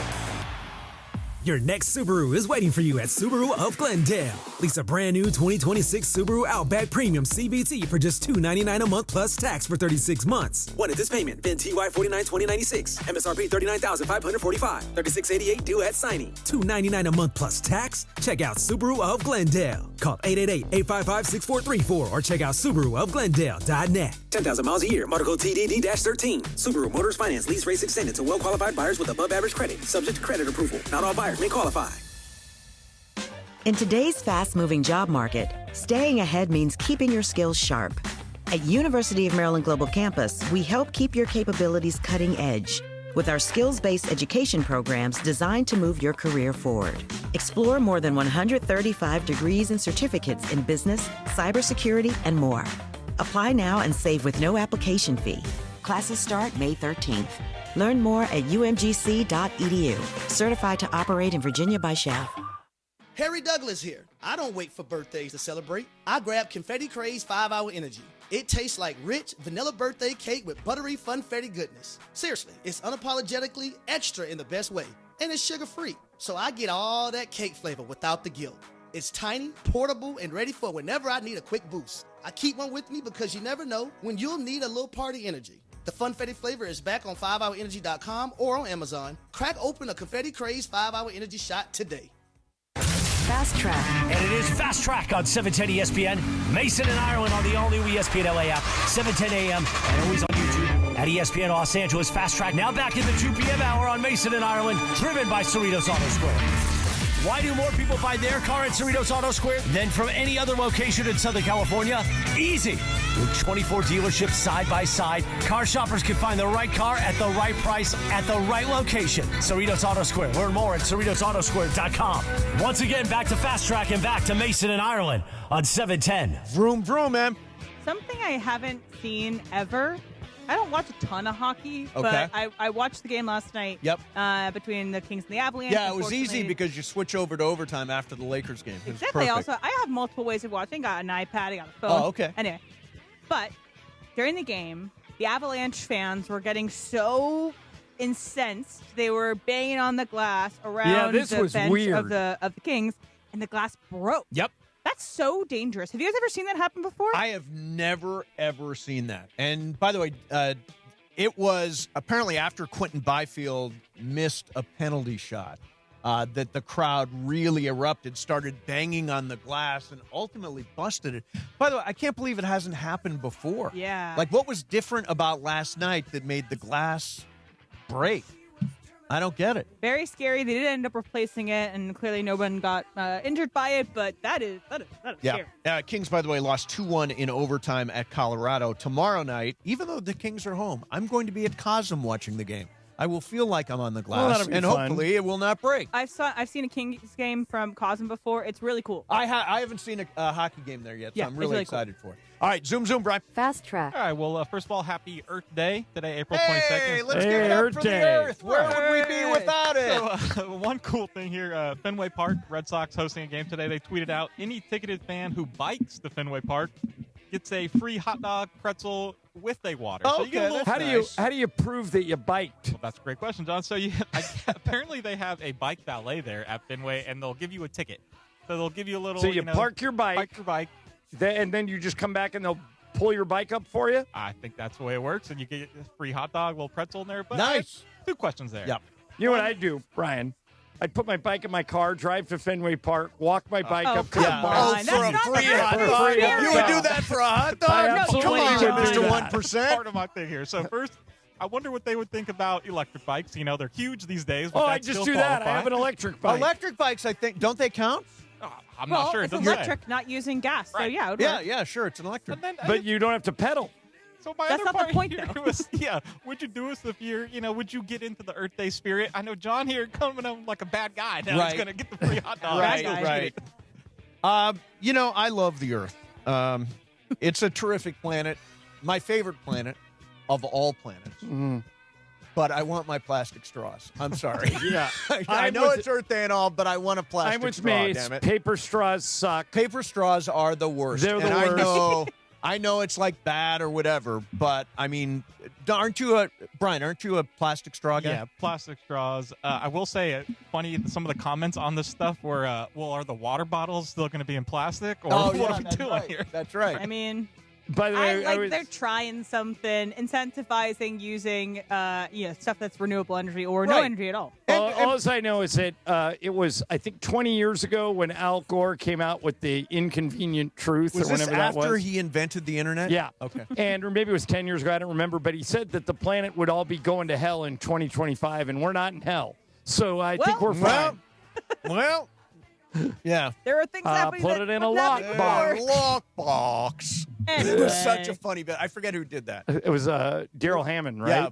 Yeah, put the surplus in a lockbox. Lockbox. ESPN LA live from the Rams Block Party Hollywood Park in Inglewood tomorrow and Friday. Day 1, I'm going to be with Sua. Day 2, I'm going to be with Marcus Grant. And you can catch our show, DeMarco and Travis, breaking down what moves the Rams are going to make, how the draft will shape up this season. Plus, enjoy the fanfare with rides and games and nonstop Rams vibes all weekend, benefiting the Rams Foundation. Join us for the draft party only with ESPN LA, home of the Los Angeles Rams. You know, John, a lot of people don't like the city of Memphis. Don't think Memphis should have a franchise in the NBA. I think they should move it to Nashville. I'm with LeBron. So do you know what Adam Silver has suggested? What? Move a few games from Memphis to Nashville every year. Well, that would probably start the drumbeat to get them out of there, True. so why not? Yeah, why not? And by the way, expand your brand. You know, that's what I like about preseason, like for the Lakers. They used to do it more. They used to go to – when was the last time you were in Ontario?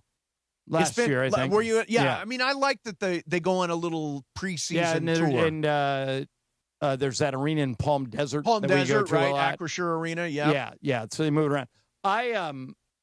So tell me what you guys think about this. Okay. There are 3 teams that want to move to the East, okay? Yes. When they add Las Vegas and Seattle. The 3 teams that want to go East are Memphis, New Orleans, and Minnesota. Which one would you take? Which one would you allow to move East? Minnesota is closer to more Eastern Conference teams than Western Conference teams, so they might make the most geographical sense. But Memphis is in it's either in the I think half the year it's in the Eastern time zone, half the year it's in the Central. So that's a long, and New Orleans is way out of the way. Which one, if you were Adam Silver, which one would you allow to go to the East? I would say Memphis is probably it. They are technically the furthest. I just looked it up. They're technically the furthest east. Like because they used to be in Vancouver, which used to be right above Seattle, and they moved. Right. Yeah. In New Orleans, they feel like they have to be in the East. They don't feel like they're in the West. I'm sorry. They feel like they should be in the East? Yes, but you New can only Orleans move is one. super east. But you can only move one. So is Memphis. Yeah, that's right. And Minnesota's point is, look, we're right next to Chicago. We're right next to Detroit. We're right next to Milwaukee. Right. And none of them are in our conference. Yeah, that's true. That's true. So they want to move too. Yeah. When are they going to do this? Not till 2 they years. realign, right? Yeah, 28. Yeah. But I'm curious of how you take a couple games and move it to Nashville. The Clippers used to do it. The Clippers would play like 10 games a year in Anaheim. That's right. They did. And they eventually were going to move to Anaheim, and then Donald Sterling Donald Sterling got cold feet and didn't do it. But how would the people of Memphis feel? How would the players feel? Does it feel like a home game? They have to still travel. How would the Memphis owners feel? The Memphis owner would make more money, so I think he would feel good. Probably make revenue. Do the Grizzlies sell out? No, they don't. Not very often. Then go to Nashville for. And you can charge more in Nashville. Yeah, absolutely. Matter of fact, somebody was reporting the other day that Nashville's going to get the next Super Bowl. Oh, is that right? Yeah, Dan Patrick said on his show that he was told that it's going to be the 2030 Super Bowl, not the next one, but the 2030 one. I think it's the next one that's available. Yeah, because I think the next 3 are spoken for, including Mace. I think the next Super Bowl is at SoFi. Yeah, this coming year is in. The reason Nashville's getting it is because they're getting a new stadium, and so they're going to get a stadium with a dome put into it. I know Pittsburgh people were complaining about they want a Super Bowl, but they would never agree to getting a dome and a new stadium. So. If you don't have a dome and you're in Pittsburgh, you're not getting a Super Bowl. Yeah, I'm sorry, exactly. Hey, I wanted to throw out one thing here. There's going to be some kind of labor work stoppage situation in Major League Baseball after this season, and I really think that the sale of the Padres for $3.9 billion indicates to players, and a lot of them have spoken out saying, I don't know. $3.9 billion. Game seems pretty healthy. Why should we have a salary cap? Does this throw a log on that fire? The fact that the Padres sell for $3.9 billion. The Dodgers, Magic Johnson tweeted out last night, are worth $9 billion. No, I don't think that it will hold off the work stoppage because the owners know. These guys are all businessmen. They know that once they lock the players out, and the players aren't making any money, that they'll cave. They always cave. It'll take time, and we'll lose a season for it. But Wait the players a minute, baseball, the players always win. No, they cave every time. And like, so, they won't get everything they want. Well, they've never had a salary cap. The owners have wanted a salary cap for a long time. Well, look at it. Maybe a better way to explain it is to say the owners are all billionaires.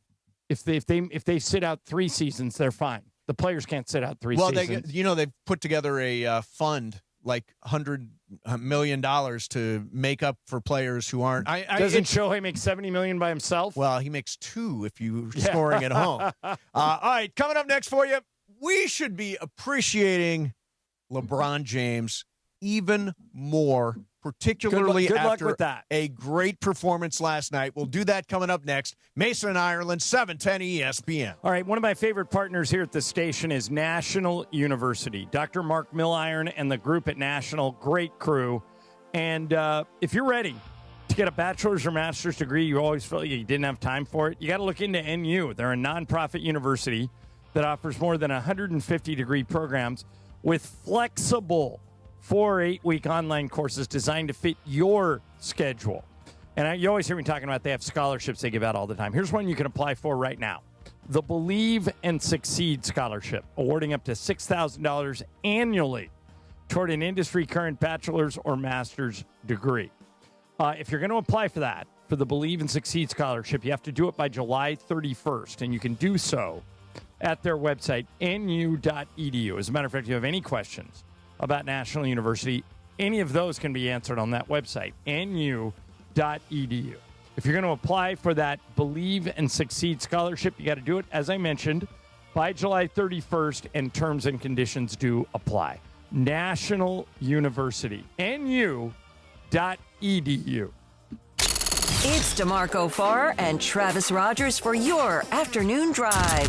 Only Lakers. That a neighbor. He only said, I only like Lakers. I don't like NBA. Only Lakers. Well, that's my guy. I like the Lakers. That's all. I don't like NBA. I only Lakers.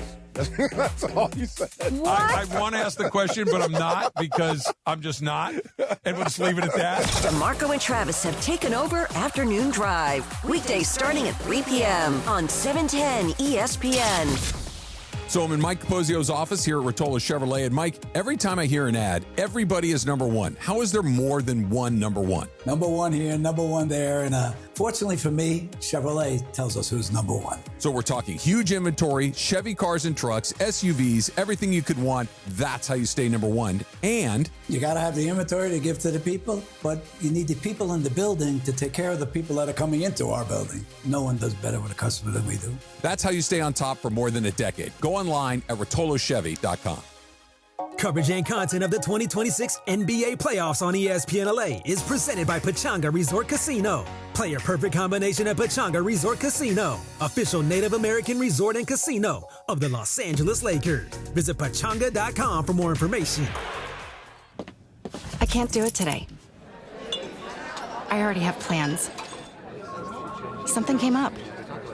There are a million reasons to put off a cancer screening, but one reason to keep it. Early detection can save lives. Every screening, every result, every early detection matters. At Pfizer, we're fighting against cancer, aiming for 8 cancer breakthroughs by 2030. Join the fight against cancer and get screened at Pfizerforall.com/screenings.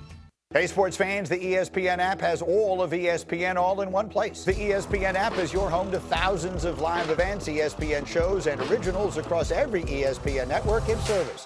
And now you can check if you already have ESPN Unlimited as part of your TV package for no additional cost. Visit activate.espn.com to learn how to access your account or sign up, then start streaming in the ESPN app. It's all of ESPN all in one place. Sign up or activate now. And it is Mason and Ireland, the biggest show on the radio one day before the NFL draft. What will the Rams do tomorrow night in Pittsburgh at number 13? They have the 13th pick in the first round. We're all over it tomorrow. Mason and Sua. Oh, Sua. They'll be live tomorrow at the Rams block party at Hollywood Park in Inglewood. Come on out, press the flesh. See Mace, see Sua. Our draft coverage on ESPN LA, powered by the law offices of Jacob Emrani, the chosen legal partner of the Los Angeles Rams. Call Jacob at 800-345-6789. Now, more of Mason and Ireland on your Wednesday on ESPN LA. You know, I just came across this, John. there was a recent Pew poll, and the question was, what percentage of men 18 to 49 are currently using FanDuel, DraftKings? Ooh, good question. Any of the betting apps? What percentage of? I mean, it's 18 to 49 men. Okay, I'm gonna say fairly decent number. I'm gonna say 31%. 52%. Wow, even more higher than I thought. 52% is crazy, man. When there is a game on, there is. And by the way, now when you watch a game, you'll get alerts like in the middle of the game. Hey, LeBron, if he gets this many more, you're going to hit on. I mean, all that stuff is going on. It's just incredible. They keep you gambling. How intrinsic it is to sports now. It's NFL Draft Week. What are the Rams going to do with the 13th pick on tomorrow night in the first round? We're all over the 2026 NFL Draft on ESPN LA, powered by the law offices of Jacob Imrani, the chosen legal partner of the Los Angeles Rams. Call Jacob, 800-345-6789. LeBron has never lost a series when taking a 2-0 lead, That's John. right. Never lost a series. 24-0, baby. And I'm telling you, if you are not enjoying if you didn't enjoy last night's game and you aren't impressed with LeBron James, shame on you. Seriously, shame on you. What we're seeing is, half of our audience, literally half, hates him. Do you think it's actually half? I know it. Ask Beto. Oh, I know. I've listened to Lakers talk. Yeah. Is it half of the vocal minority that doesn't like LeBron? I would agree with that. Yeah, it's people that are miserable. Half the people that call in and it's a lot of people. Like a lot of people on social media that come at us are people that hate their own lives. Right. And they want to rip us, or they want to rip LeBron, or they want to rip everybody else. But if you are actually a Laker fan and you want the Lakers to win and you're not appreciating what LeBron's doing, it's your loss. Absolutely. He's unbelievable. I love seeing last night's game. I can't remember who it was. It might have been Thompson, but it was before an inbound pass, and they were getting like physical with each other, and LeBron was clearly getting frustrated because bro, get off me. Like, let's get going. And then he manhandled him and then scored a 3-pointer. It was like they poked the bear. They woke up something in him. Yeah, for sure. Yeah, and I can't wait to see if the Lakers can pull this off on Friday. It's unlikely. They're probably going to be, if I had to guess. Look and see if there's a line for Friday yet. What do you think the line will be? Houston 5.5. I think it's twice that. Do you really? I think it'll be Houston by 10. They have to win. Whoa, yeah. It is Houston by 9.5. 9.5? Yeah, they have to win. Give me 10,000 mythical dollars plus 9.5? Yeah, because think about it. If they lose, it's curtains. Yeah, plus 9.5? That is a huge number. Right. I mean, I'm one of the 52%. I'm jumping at that, man. 9.5.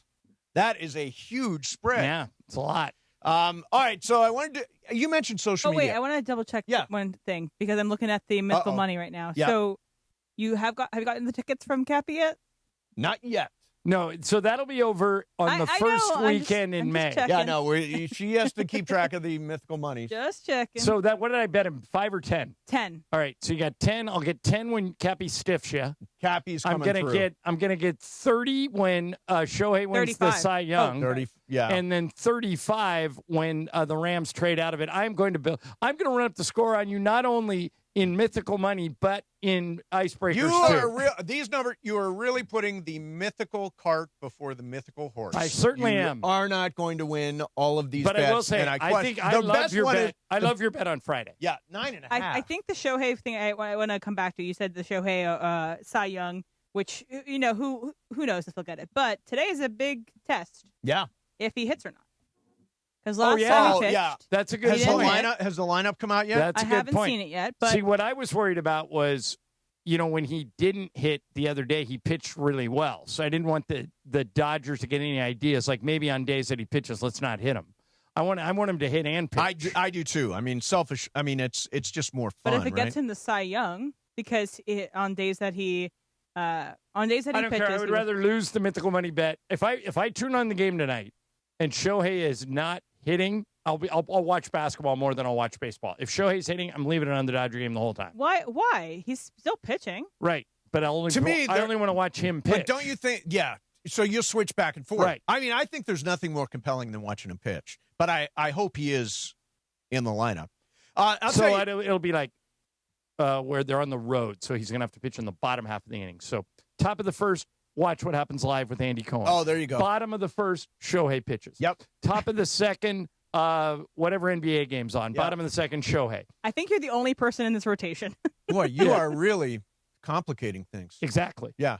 And then Lisa comes back on Saturday when I'll be in Houston. So she gets control. I only have one more night of the Bachelor Pad. Of Jack, Jack and I having the house to ourselves. Have Jack, you guys gotten Murphy wild? Heck yeah. Yeah, what does getting wild mean for John Ireland and Jack? Tonight, it means we're going to a place called Zane's in Hermosa that has great steaks. But that sounds great. Yeah, but we'll probably order them in so I could watch Shohei pitch. They can go crazy. And, yeah, Dodgers lineup is not out yet. Okay. Not out He better yet. be hitting. I'm going to be bummed out if they start doing that every time he pitches. Yeah, that would. Maybe it won't be every time. Maybe it'll be every so often just to take a little bit of off of him. But I think if he does hit, the one previous was more of an anomaly. More about him getting in. Right. Let me ask you one more question before we get to game of games. Yep. You lived in New York for a while. Yep. How many more games can the Mets manager lose before he gets fired? Boy, it's going to be really, really tough. They've lost 12 in a row. Was it you earlier that said no team that has lost 12 in a row has ever made the playoffs in the history of baseball? They've been super hamstrung because Soto's been hurt. Now, Soto comes back today. So we'll see if they turn around. They've been missing their best hitter, but I don't think he's got long. They've also had a lot of come from behind losses. That was last night. Yeah, Devin Williams has been terrible as closer for them. He's and blown multiple that saves. pitcher we liked, McCann, got lit up last night. Yeah. Yep. It's tough. Yeah. Wait, you saw a tweet, right, John? Or no, it was Mason. Who tweeted that the Twins tweeted out something? No, yeah, I saw that. So the Twins, and I love this. I'm totally here for it. When social media teams, the social media staff of professional sports teams, teams snarky, start to troll people. So, Brian, did you see this one? You'll appreciate this. So the Minnesota Twins came from behind to beat the Mets last night, and then they sent out this tweet. Name some things that come in dozens. Donuts, roses, Mets losses. Oh, that's awesome. Hey, got him. That's awesome. Got him. Yep, just flushing $500 million down the toilet. That's unbelievable. Couldn't happen to thanks, him. Steve Cohen. Yeah. But sports radio in New York, it's just God. It's got to just be ridiculous. Yep. My favorite meme is when, early in a season or early before a game is decided, just thanks for coming out, fans. The thing that a team puts out there after their team has been eliminated either from the postseason or the regular season. Just thanks for coming out, fans. That's everybody to the Mets. Your season's over. It is over. It is over. I don't see them crawling out of that hole. And by the way, there are other teams. Philly. I don't know what's going on with Philly. They're also off to a terrible start. That I thought was the second best team in the National I wish it League. was the Padres. No, Padres pretty good. They are pretty good. We're pretty good. Tied with them at the moment. We'll beat them in the West, but I think they're going to be a playoff team. By the way, speaking of pretty good, a biography about Larry David is coming out in October. Who wrote it? I saw it today on Twitter. I didn't recognize the author. Did he cooperate with it or no? It seems like he did. Okay. Oh, the unauthorized Larry. Now, here's what you might be disappointed about with Larry David. Yes. He is not the guy you see on TV. He's like you off here. He's quiet. He's a total regular guy, super nice guy, big golfer, but like not a. I'm curious to see how it's because he's. I don't know. My friend who went to school with his daughter would beg to differ. Oh, is that right? Yeah. I mean, I've met him once. Super nice guy. I know a lot of comics who know him. She was a lot of PTA meetings, I would say, with Mr. David. All right. Well, we will find out when the book comes out. Coming up next for you is Game of Games. It is John Ireland's game today. And when that is coming up next, Mason and Ireland, 710 ESPN. The Lakers and Toyota are celebrating 50 years of their partnership. They got together in 1976. As part of that, right now, Toyota has the perfect timing sales event going on. It's your chance to get into a new fuel-efficient Toyota with great offers that help every mile go further. And by the way, these are for everything. These are for the cars, the trucks, the SUVs, even the EVs. The Toyota BZ, the new electric vehicle from Toyota, is built with advanced technology and a fantastic driving range to keep you moving forward. By the way, speaking of Toyota, just Google this. You don't even have to take it from me. Longest lasting cars on the road. 7 out of the top 10 are Toyotas, including all of the top 5. You can't go wrong when you choose Toyota, and when you do, you get Toyota Care. Anytime you buy a new Toyota, you get no-cost maintenance for 2 years or 25,000 miles, whichever comes first, and that includes oil changes, tire rotations, even 24/7 roadside assistance. It's all part of 50 years of teamwork, innovation, and going places together. We make it easy. Toyota, let's go places. Here we go, Thursday on the Sedano and Cat Morning Show at 7 a.m. Day 1 of the NFL Draft. Geeter McGee, Chris McGee from Spectrum Sportsnet, going to be in studio with us, and Cappy. All 3 hours, Jack. Head coach of your Los Angeles Rams, Sean McVay, will join us at 7:15. Preview what the Rams will do at number 13 for night 1 of the draft. Also from ESPN, NFL expert Louis Riddick joins us at 9:30 in the YouTube hour. Thursday at 7 a.m., LA's only local sports morning show on ESPN LA.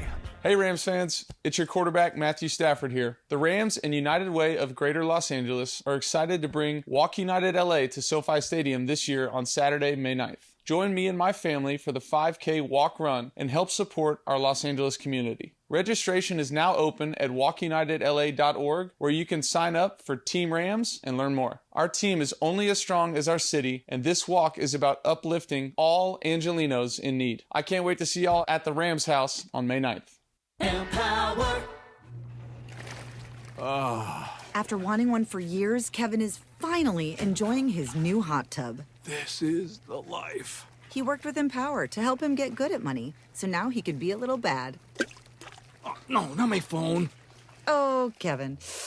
Kevin's phone may be in hot water, but his finances aren't. Invest well, live a little. Start today at empower.com.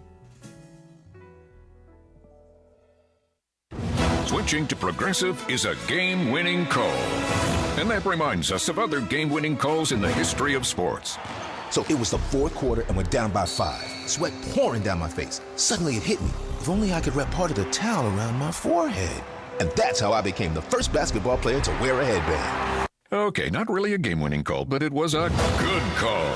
You can make one too. Switch to Progressive and you could save hundreds. Progressive Casualty Insurance Company and Affiliates, not available in all states. And it is time on Mason and Ireland for the final segment. The final segment of the show, always Game of Games time, presented by the one and only Jacob Emrani. Call Jacob. CallJacob.com. And yes, that new telephone number, 800-345-6789. 800-345-6789. Hi, this is Jacob Emrani. Game of Games made possible by the law offices of Jacob Emrani. Let's do it. Game of Games time on Mason and Ireland. Take it away, Mace. All right, here we go. Look who is respecting Game of Games. And Great crosstalk. respect and crosstalk. In a very fashionable No, this doesn't shirt. count. Yeah. She came and got me. Well, that's okay. Emily came and got you me did get here. for crosstalk. You did get here. Yes, but respecting the crosstalk is a different deal. That's on your own. Emily came and got me for Game of Games. Okay, got it. Yeah. All right. All right. So, Em, what's the Game of Games standings for the month? By the way, Friday it goes to worth double. Ooh. Brian has 4. Momo has 2. Ireland, you have 2. I have 2. Mason has 2. Michael, Travis, Pepe 1. Okay, so good month for Brian. Everybody's in the race. All right, here we go. This is a game of who has more. It's pretty self-explanatory. Okay? Who has more Grammy Awards? A, Kendrick Lamar, B, Jay-Z, C, Kanye West. So Kendrick Lamar, Jay-Z, Kanye West. Brian, who has the most Grammy Awards? Kendrick Lamar. Emily. Kendrick. Mace. Jay-Z. DeMarco. Kanye. The answer is Kendrick Lamar. Kendrick Lamar has 27. Jay-Z has 25. Okay, so it's and close. Kanye has 24. Yeah. Okay. The second question. Who has more career home runs? A, Bryce Harper. B, Aaron Judge. C, Freddie Freeman. Emily, who has more career home runs? Harper, Judge, or Freeman? I feel like the judge is throwing you off. You want me to... Freddie Freeman. Okay, Mace. Harper, Judge, or Freeman? You know what? I'm going to go Bryce Harper. Okay, DeMarco. I'm going to go Freddie. Brian. Let's try Bryce Harper as well. You all missed it. It's Aaron Judge. Aaron Judge already? I thought you were sticking him in there to mess us up. No, Yeah. Aaron Judge, 375. Freddie Freeman, 370. Bryce Harper, 357. Yeah, he's a bum. Okay. Yeah, He is a bum. Question. Don't even get her started on Kyle Pitts. Question 3. Yep. Mace. Oh, wait a minute. I'm on the Life for Lucky Loser? You are, and so is So me. DeMarco. I'm going for it. Okay.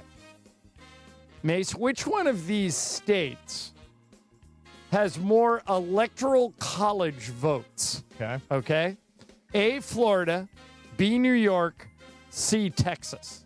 Florida, that's New really York, tough. Texas. Yes, it's very close. More electoral. Who college. has the most of those three?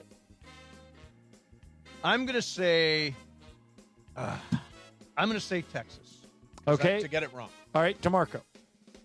I'll go Texas. Brian. Florida. Emily. Florida, New York, or Texas? New York. The answer is Yep. Texas. Oh my God, we're back in the race. Texas. Okay. Texas has 40.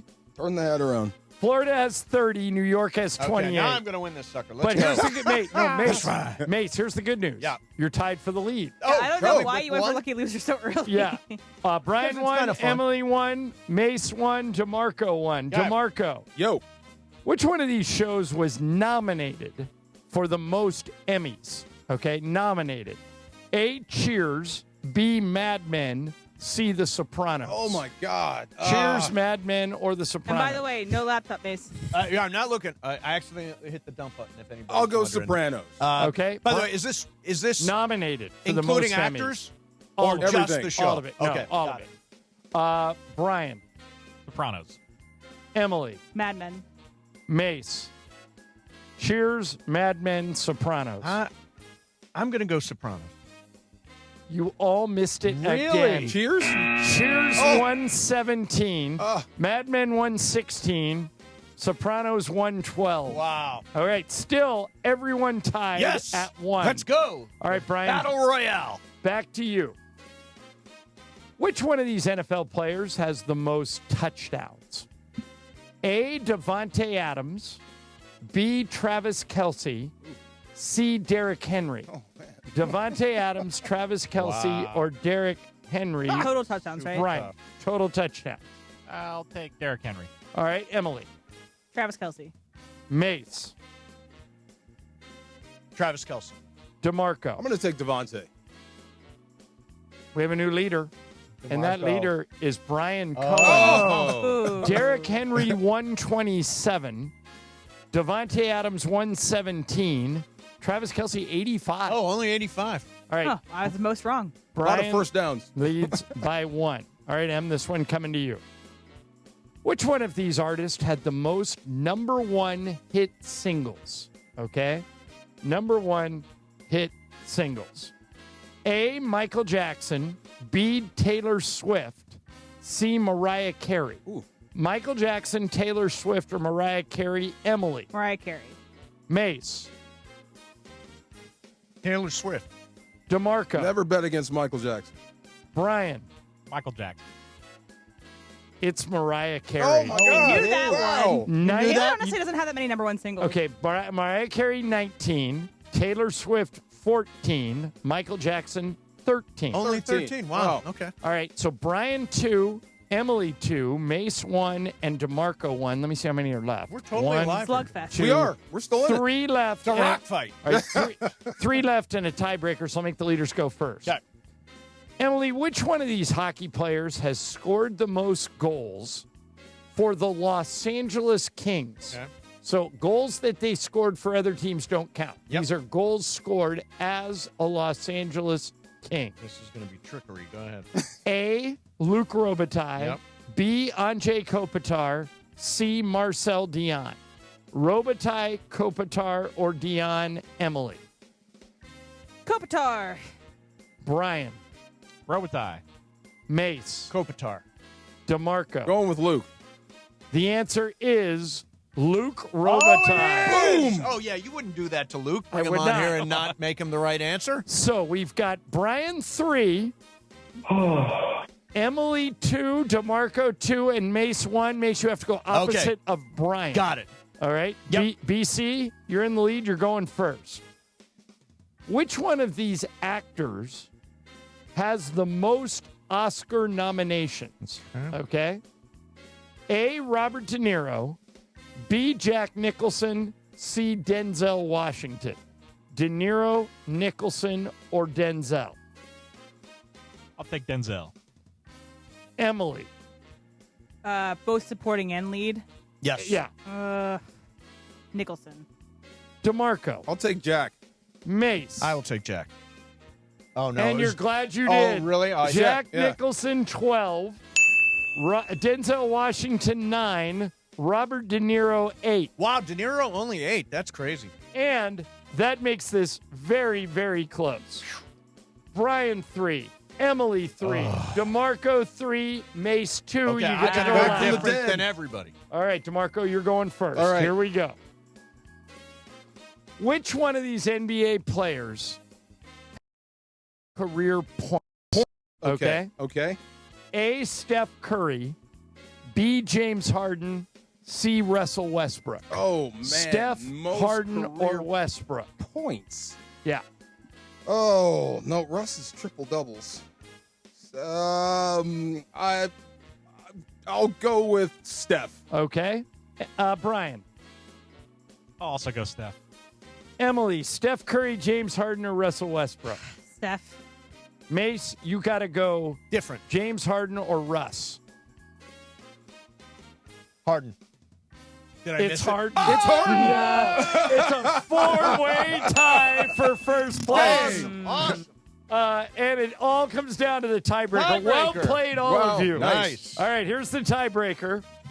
Oh. You need to get something right. Thank you. Get something something right on. Thank you. All right, here we go. Saturday Night Live holds the record for the show with the most total Emmy wins. How many Emmys has SNL won since it debuted in 1975? Take a guess.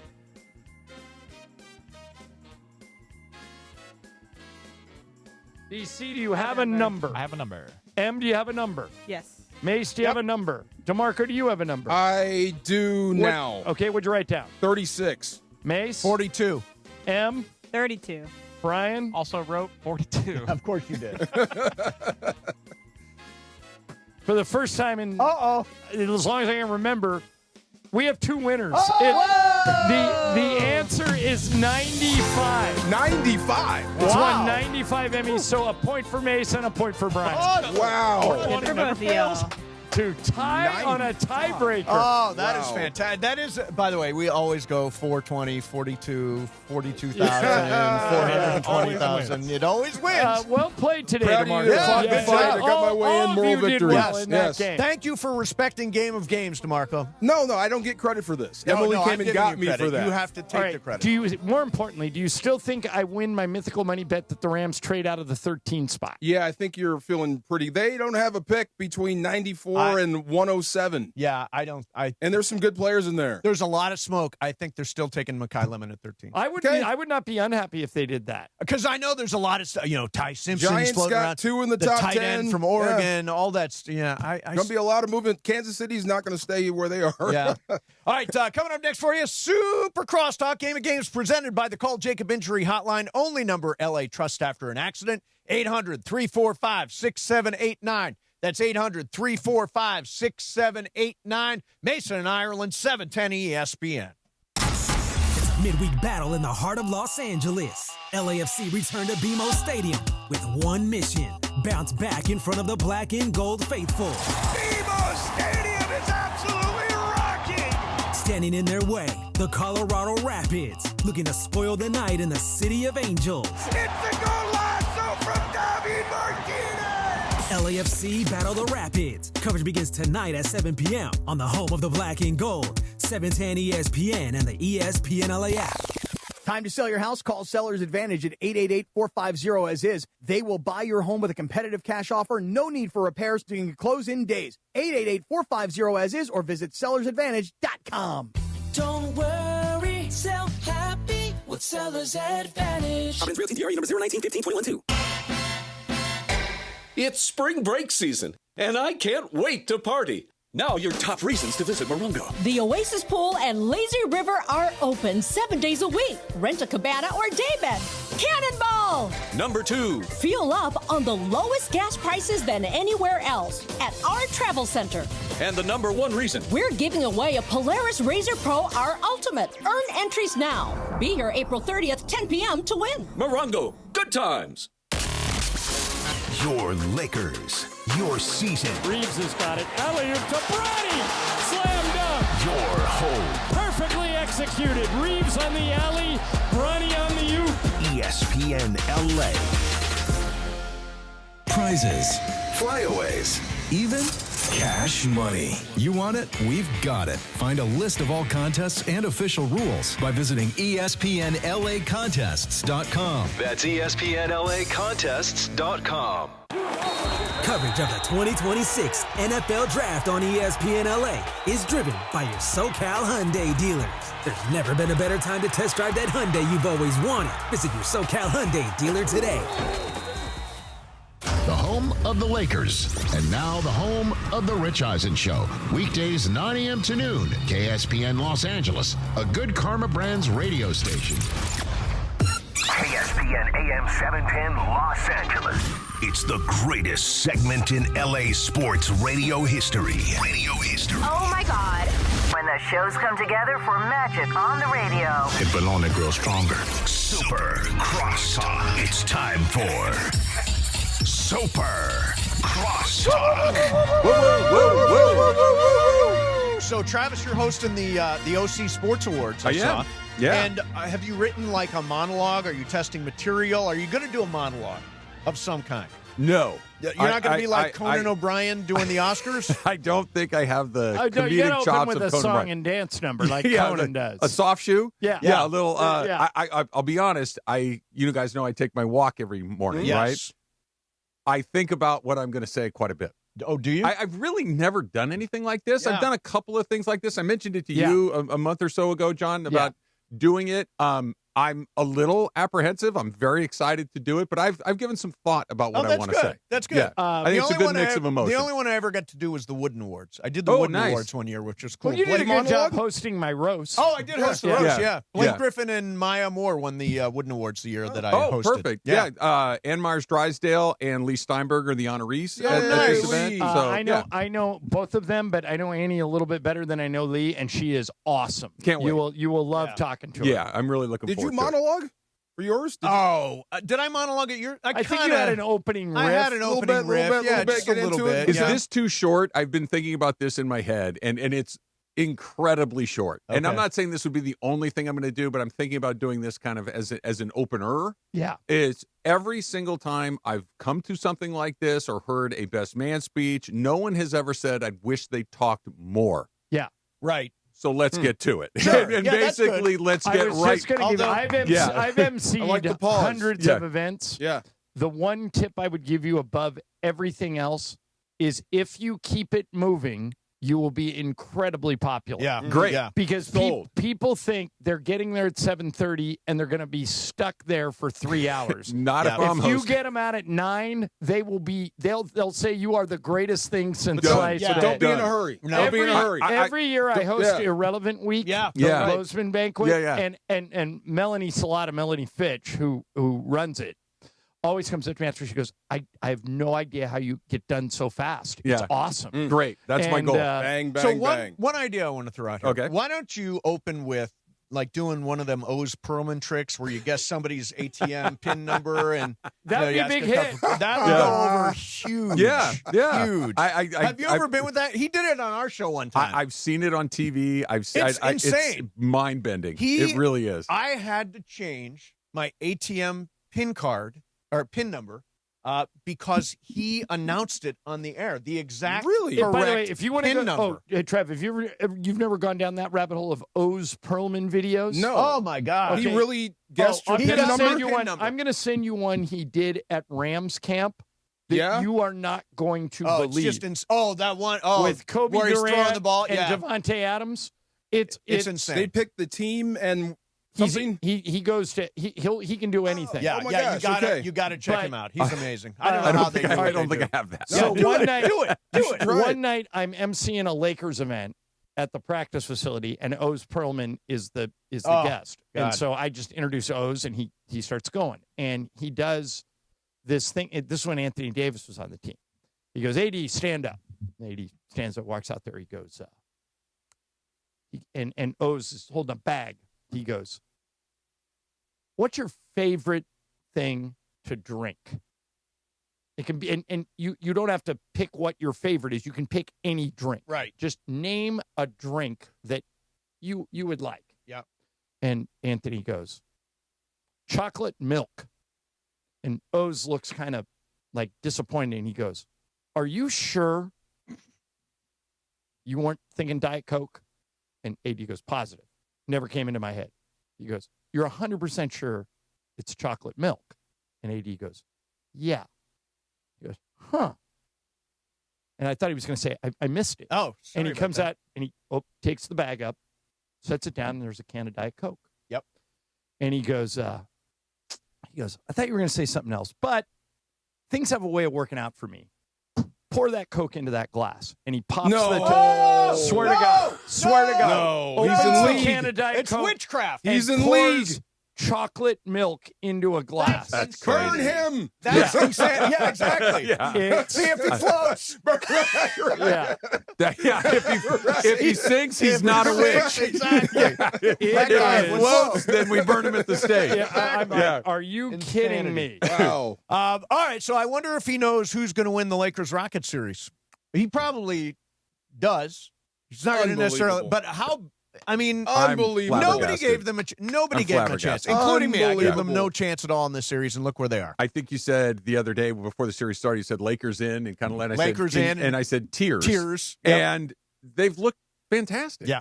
It's not like it's been fluky. It's not like the other team was terrible or anything. The Rockets have not been very good, but the Lakers have just been really, really good. They've gotten really great performances from Kennard. Last night, Marcus Smart. LeBron has been LeBron. They play hard on both ends. They're connected. It looks pretty simplified. They're just beating them. Yeah. They are the better team right now. They are the better team. It's incredibly fun to watch, too. For the people that went, how was the environment? Because it seemed loud on TV. I just ran into Kobe Walsh, one of our MCs. He said he's never seen it like that. Really? He thinks it was as frenetic as a game as loud, frenetic, crazy. I told DeAndre, the environment was crazy. LeBron is turning us into kids again. We're watching something that we didn't think possible, and they're doing it. He's doing it. What happened to John? John's off for the day. He's done? That was he's taking the day Oz Pullman would have seen it coming. Yeah. I bet he's lining up an Oz Pearlman bed. Yeah. So, I bet he is. Since you guys have been on the radio, yes, what is the most miraculous, unbelievable thing you ever saw? Like, this ain't possible, and then it's happening right in front of you. Like, there's no way they win this, and here they are doing it. This is close, but Durant didn't play in game one, and let me see what happens on Friday, because as Emily pointed out, this is not over. No, not by a long shot. Until somebody loses on their own home court, it's not really a thing. By the way, Lakers 9.5 point dogs. Did we decide? Yeah, 9.5 point dogs going into Friday. Yeah. So this is DeMarco. I found it. I found Oz Pearlman at Rams camp. Okay, this runs 3-4 minutes, but it's worth it. Here's Oz Pearlman when he went to Rams camp. Hit it, DeAndre. Oz Pearlman, the mentalist. We are excited to be able to have him, and he's also late as for this meeting, so we're gonna find the out of him too. Everybody, welcome Oz, man. Here we go. The Los Angeles Rams. How are we feeling, guys? I want you all to dig deep right now. If you could ask me a question that you go, not only is there no way I could know this, but it's not on my social media. I don't even think my brother or sister or mom or dad might know this. Think of a question like that. Raise your hand if you got a question. Tell us all your first name. Jared. Jared, stand up for me. Let's hear it for Jared, everybody.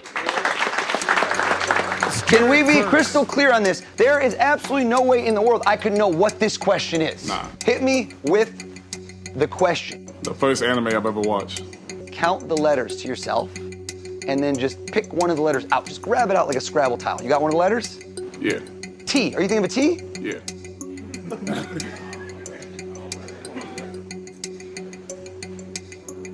Cover your eyes for me. Would anybody in this room know this? Nah. I got the second word.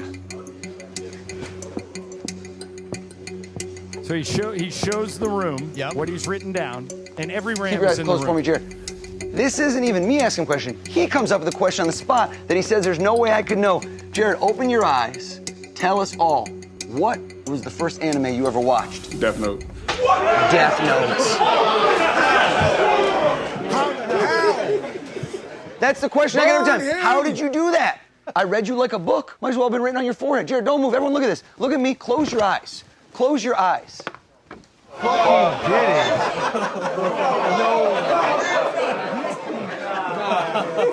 He's got a blue light on his forehead, and it says Death Note. You lying. Take a photo for him. Take a photo right now. You lying. Take a photo. Take a photo.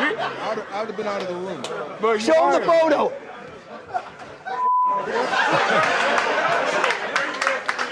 And Jared first gets up and leaves. Yeah. Like you pick said you would. someone. That's just who's going to read your mind. Not me. Pick anybody. Let me see who wants it right now. Let me see the energy. Who wants in? Coach, you go pick someone. You go pick anybody you want. Cam Curl. Cam Curl. Where are you, Cam? Pleasure to meet you. Cam, have we ever spoken a word in our life? I like to ask everybody that question. Coach, if I could, let's get you over here just so we're looking eye to eye, but we can't see over your shoulder. Grab this, grab a marker, grab a pad. Don't write anything down yet. McVay is walking over to a board. Don't look with into Coach's with eyes. Look into his soul. Look into his soul. Tell him his ATM PIN code. Oh, my God. I'm kidding. That would have been sick, though, right? How could this possibly happen? Close your eyes. Plug your ears. You guys make sure this man is not peeking, not looking. Coach, open up the marker. Write it down. McVay's writing something down on a piece of poster board. Wake up, wake up. Cam, see into his eyes. And one digit at a time, tell Coach, what is his ATM PIN code? 5, 8, 3, 1. Are you serious? Wow. How do you do that?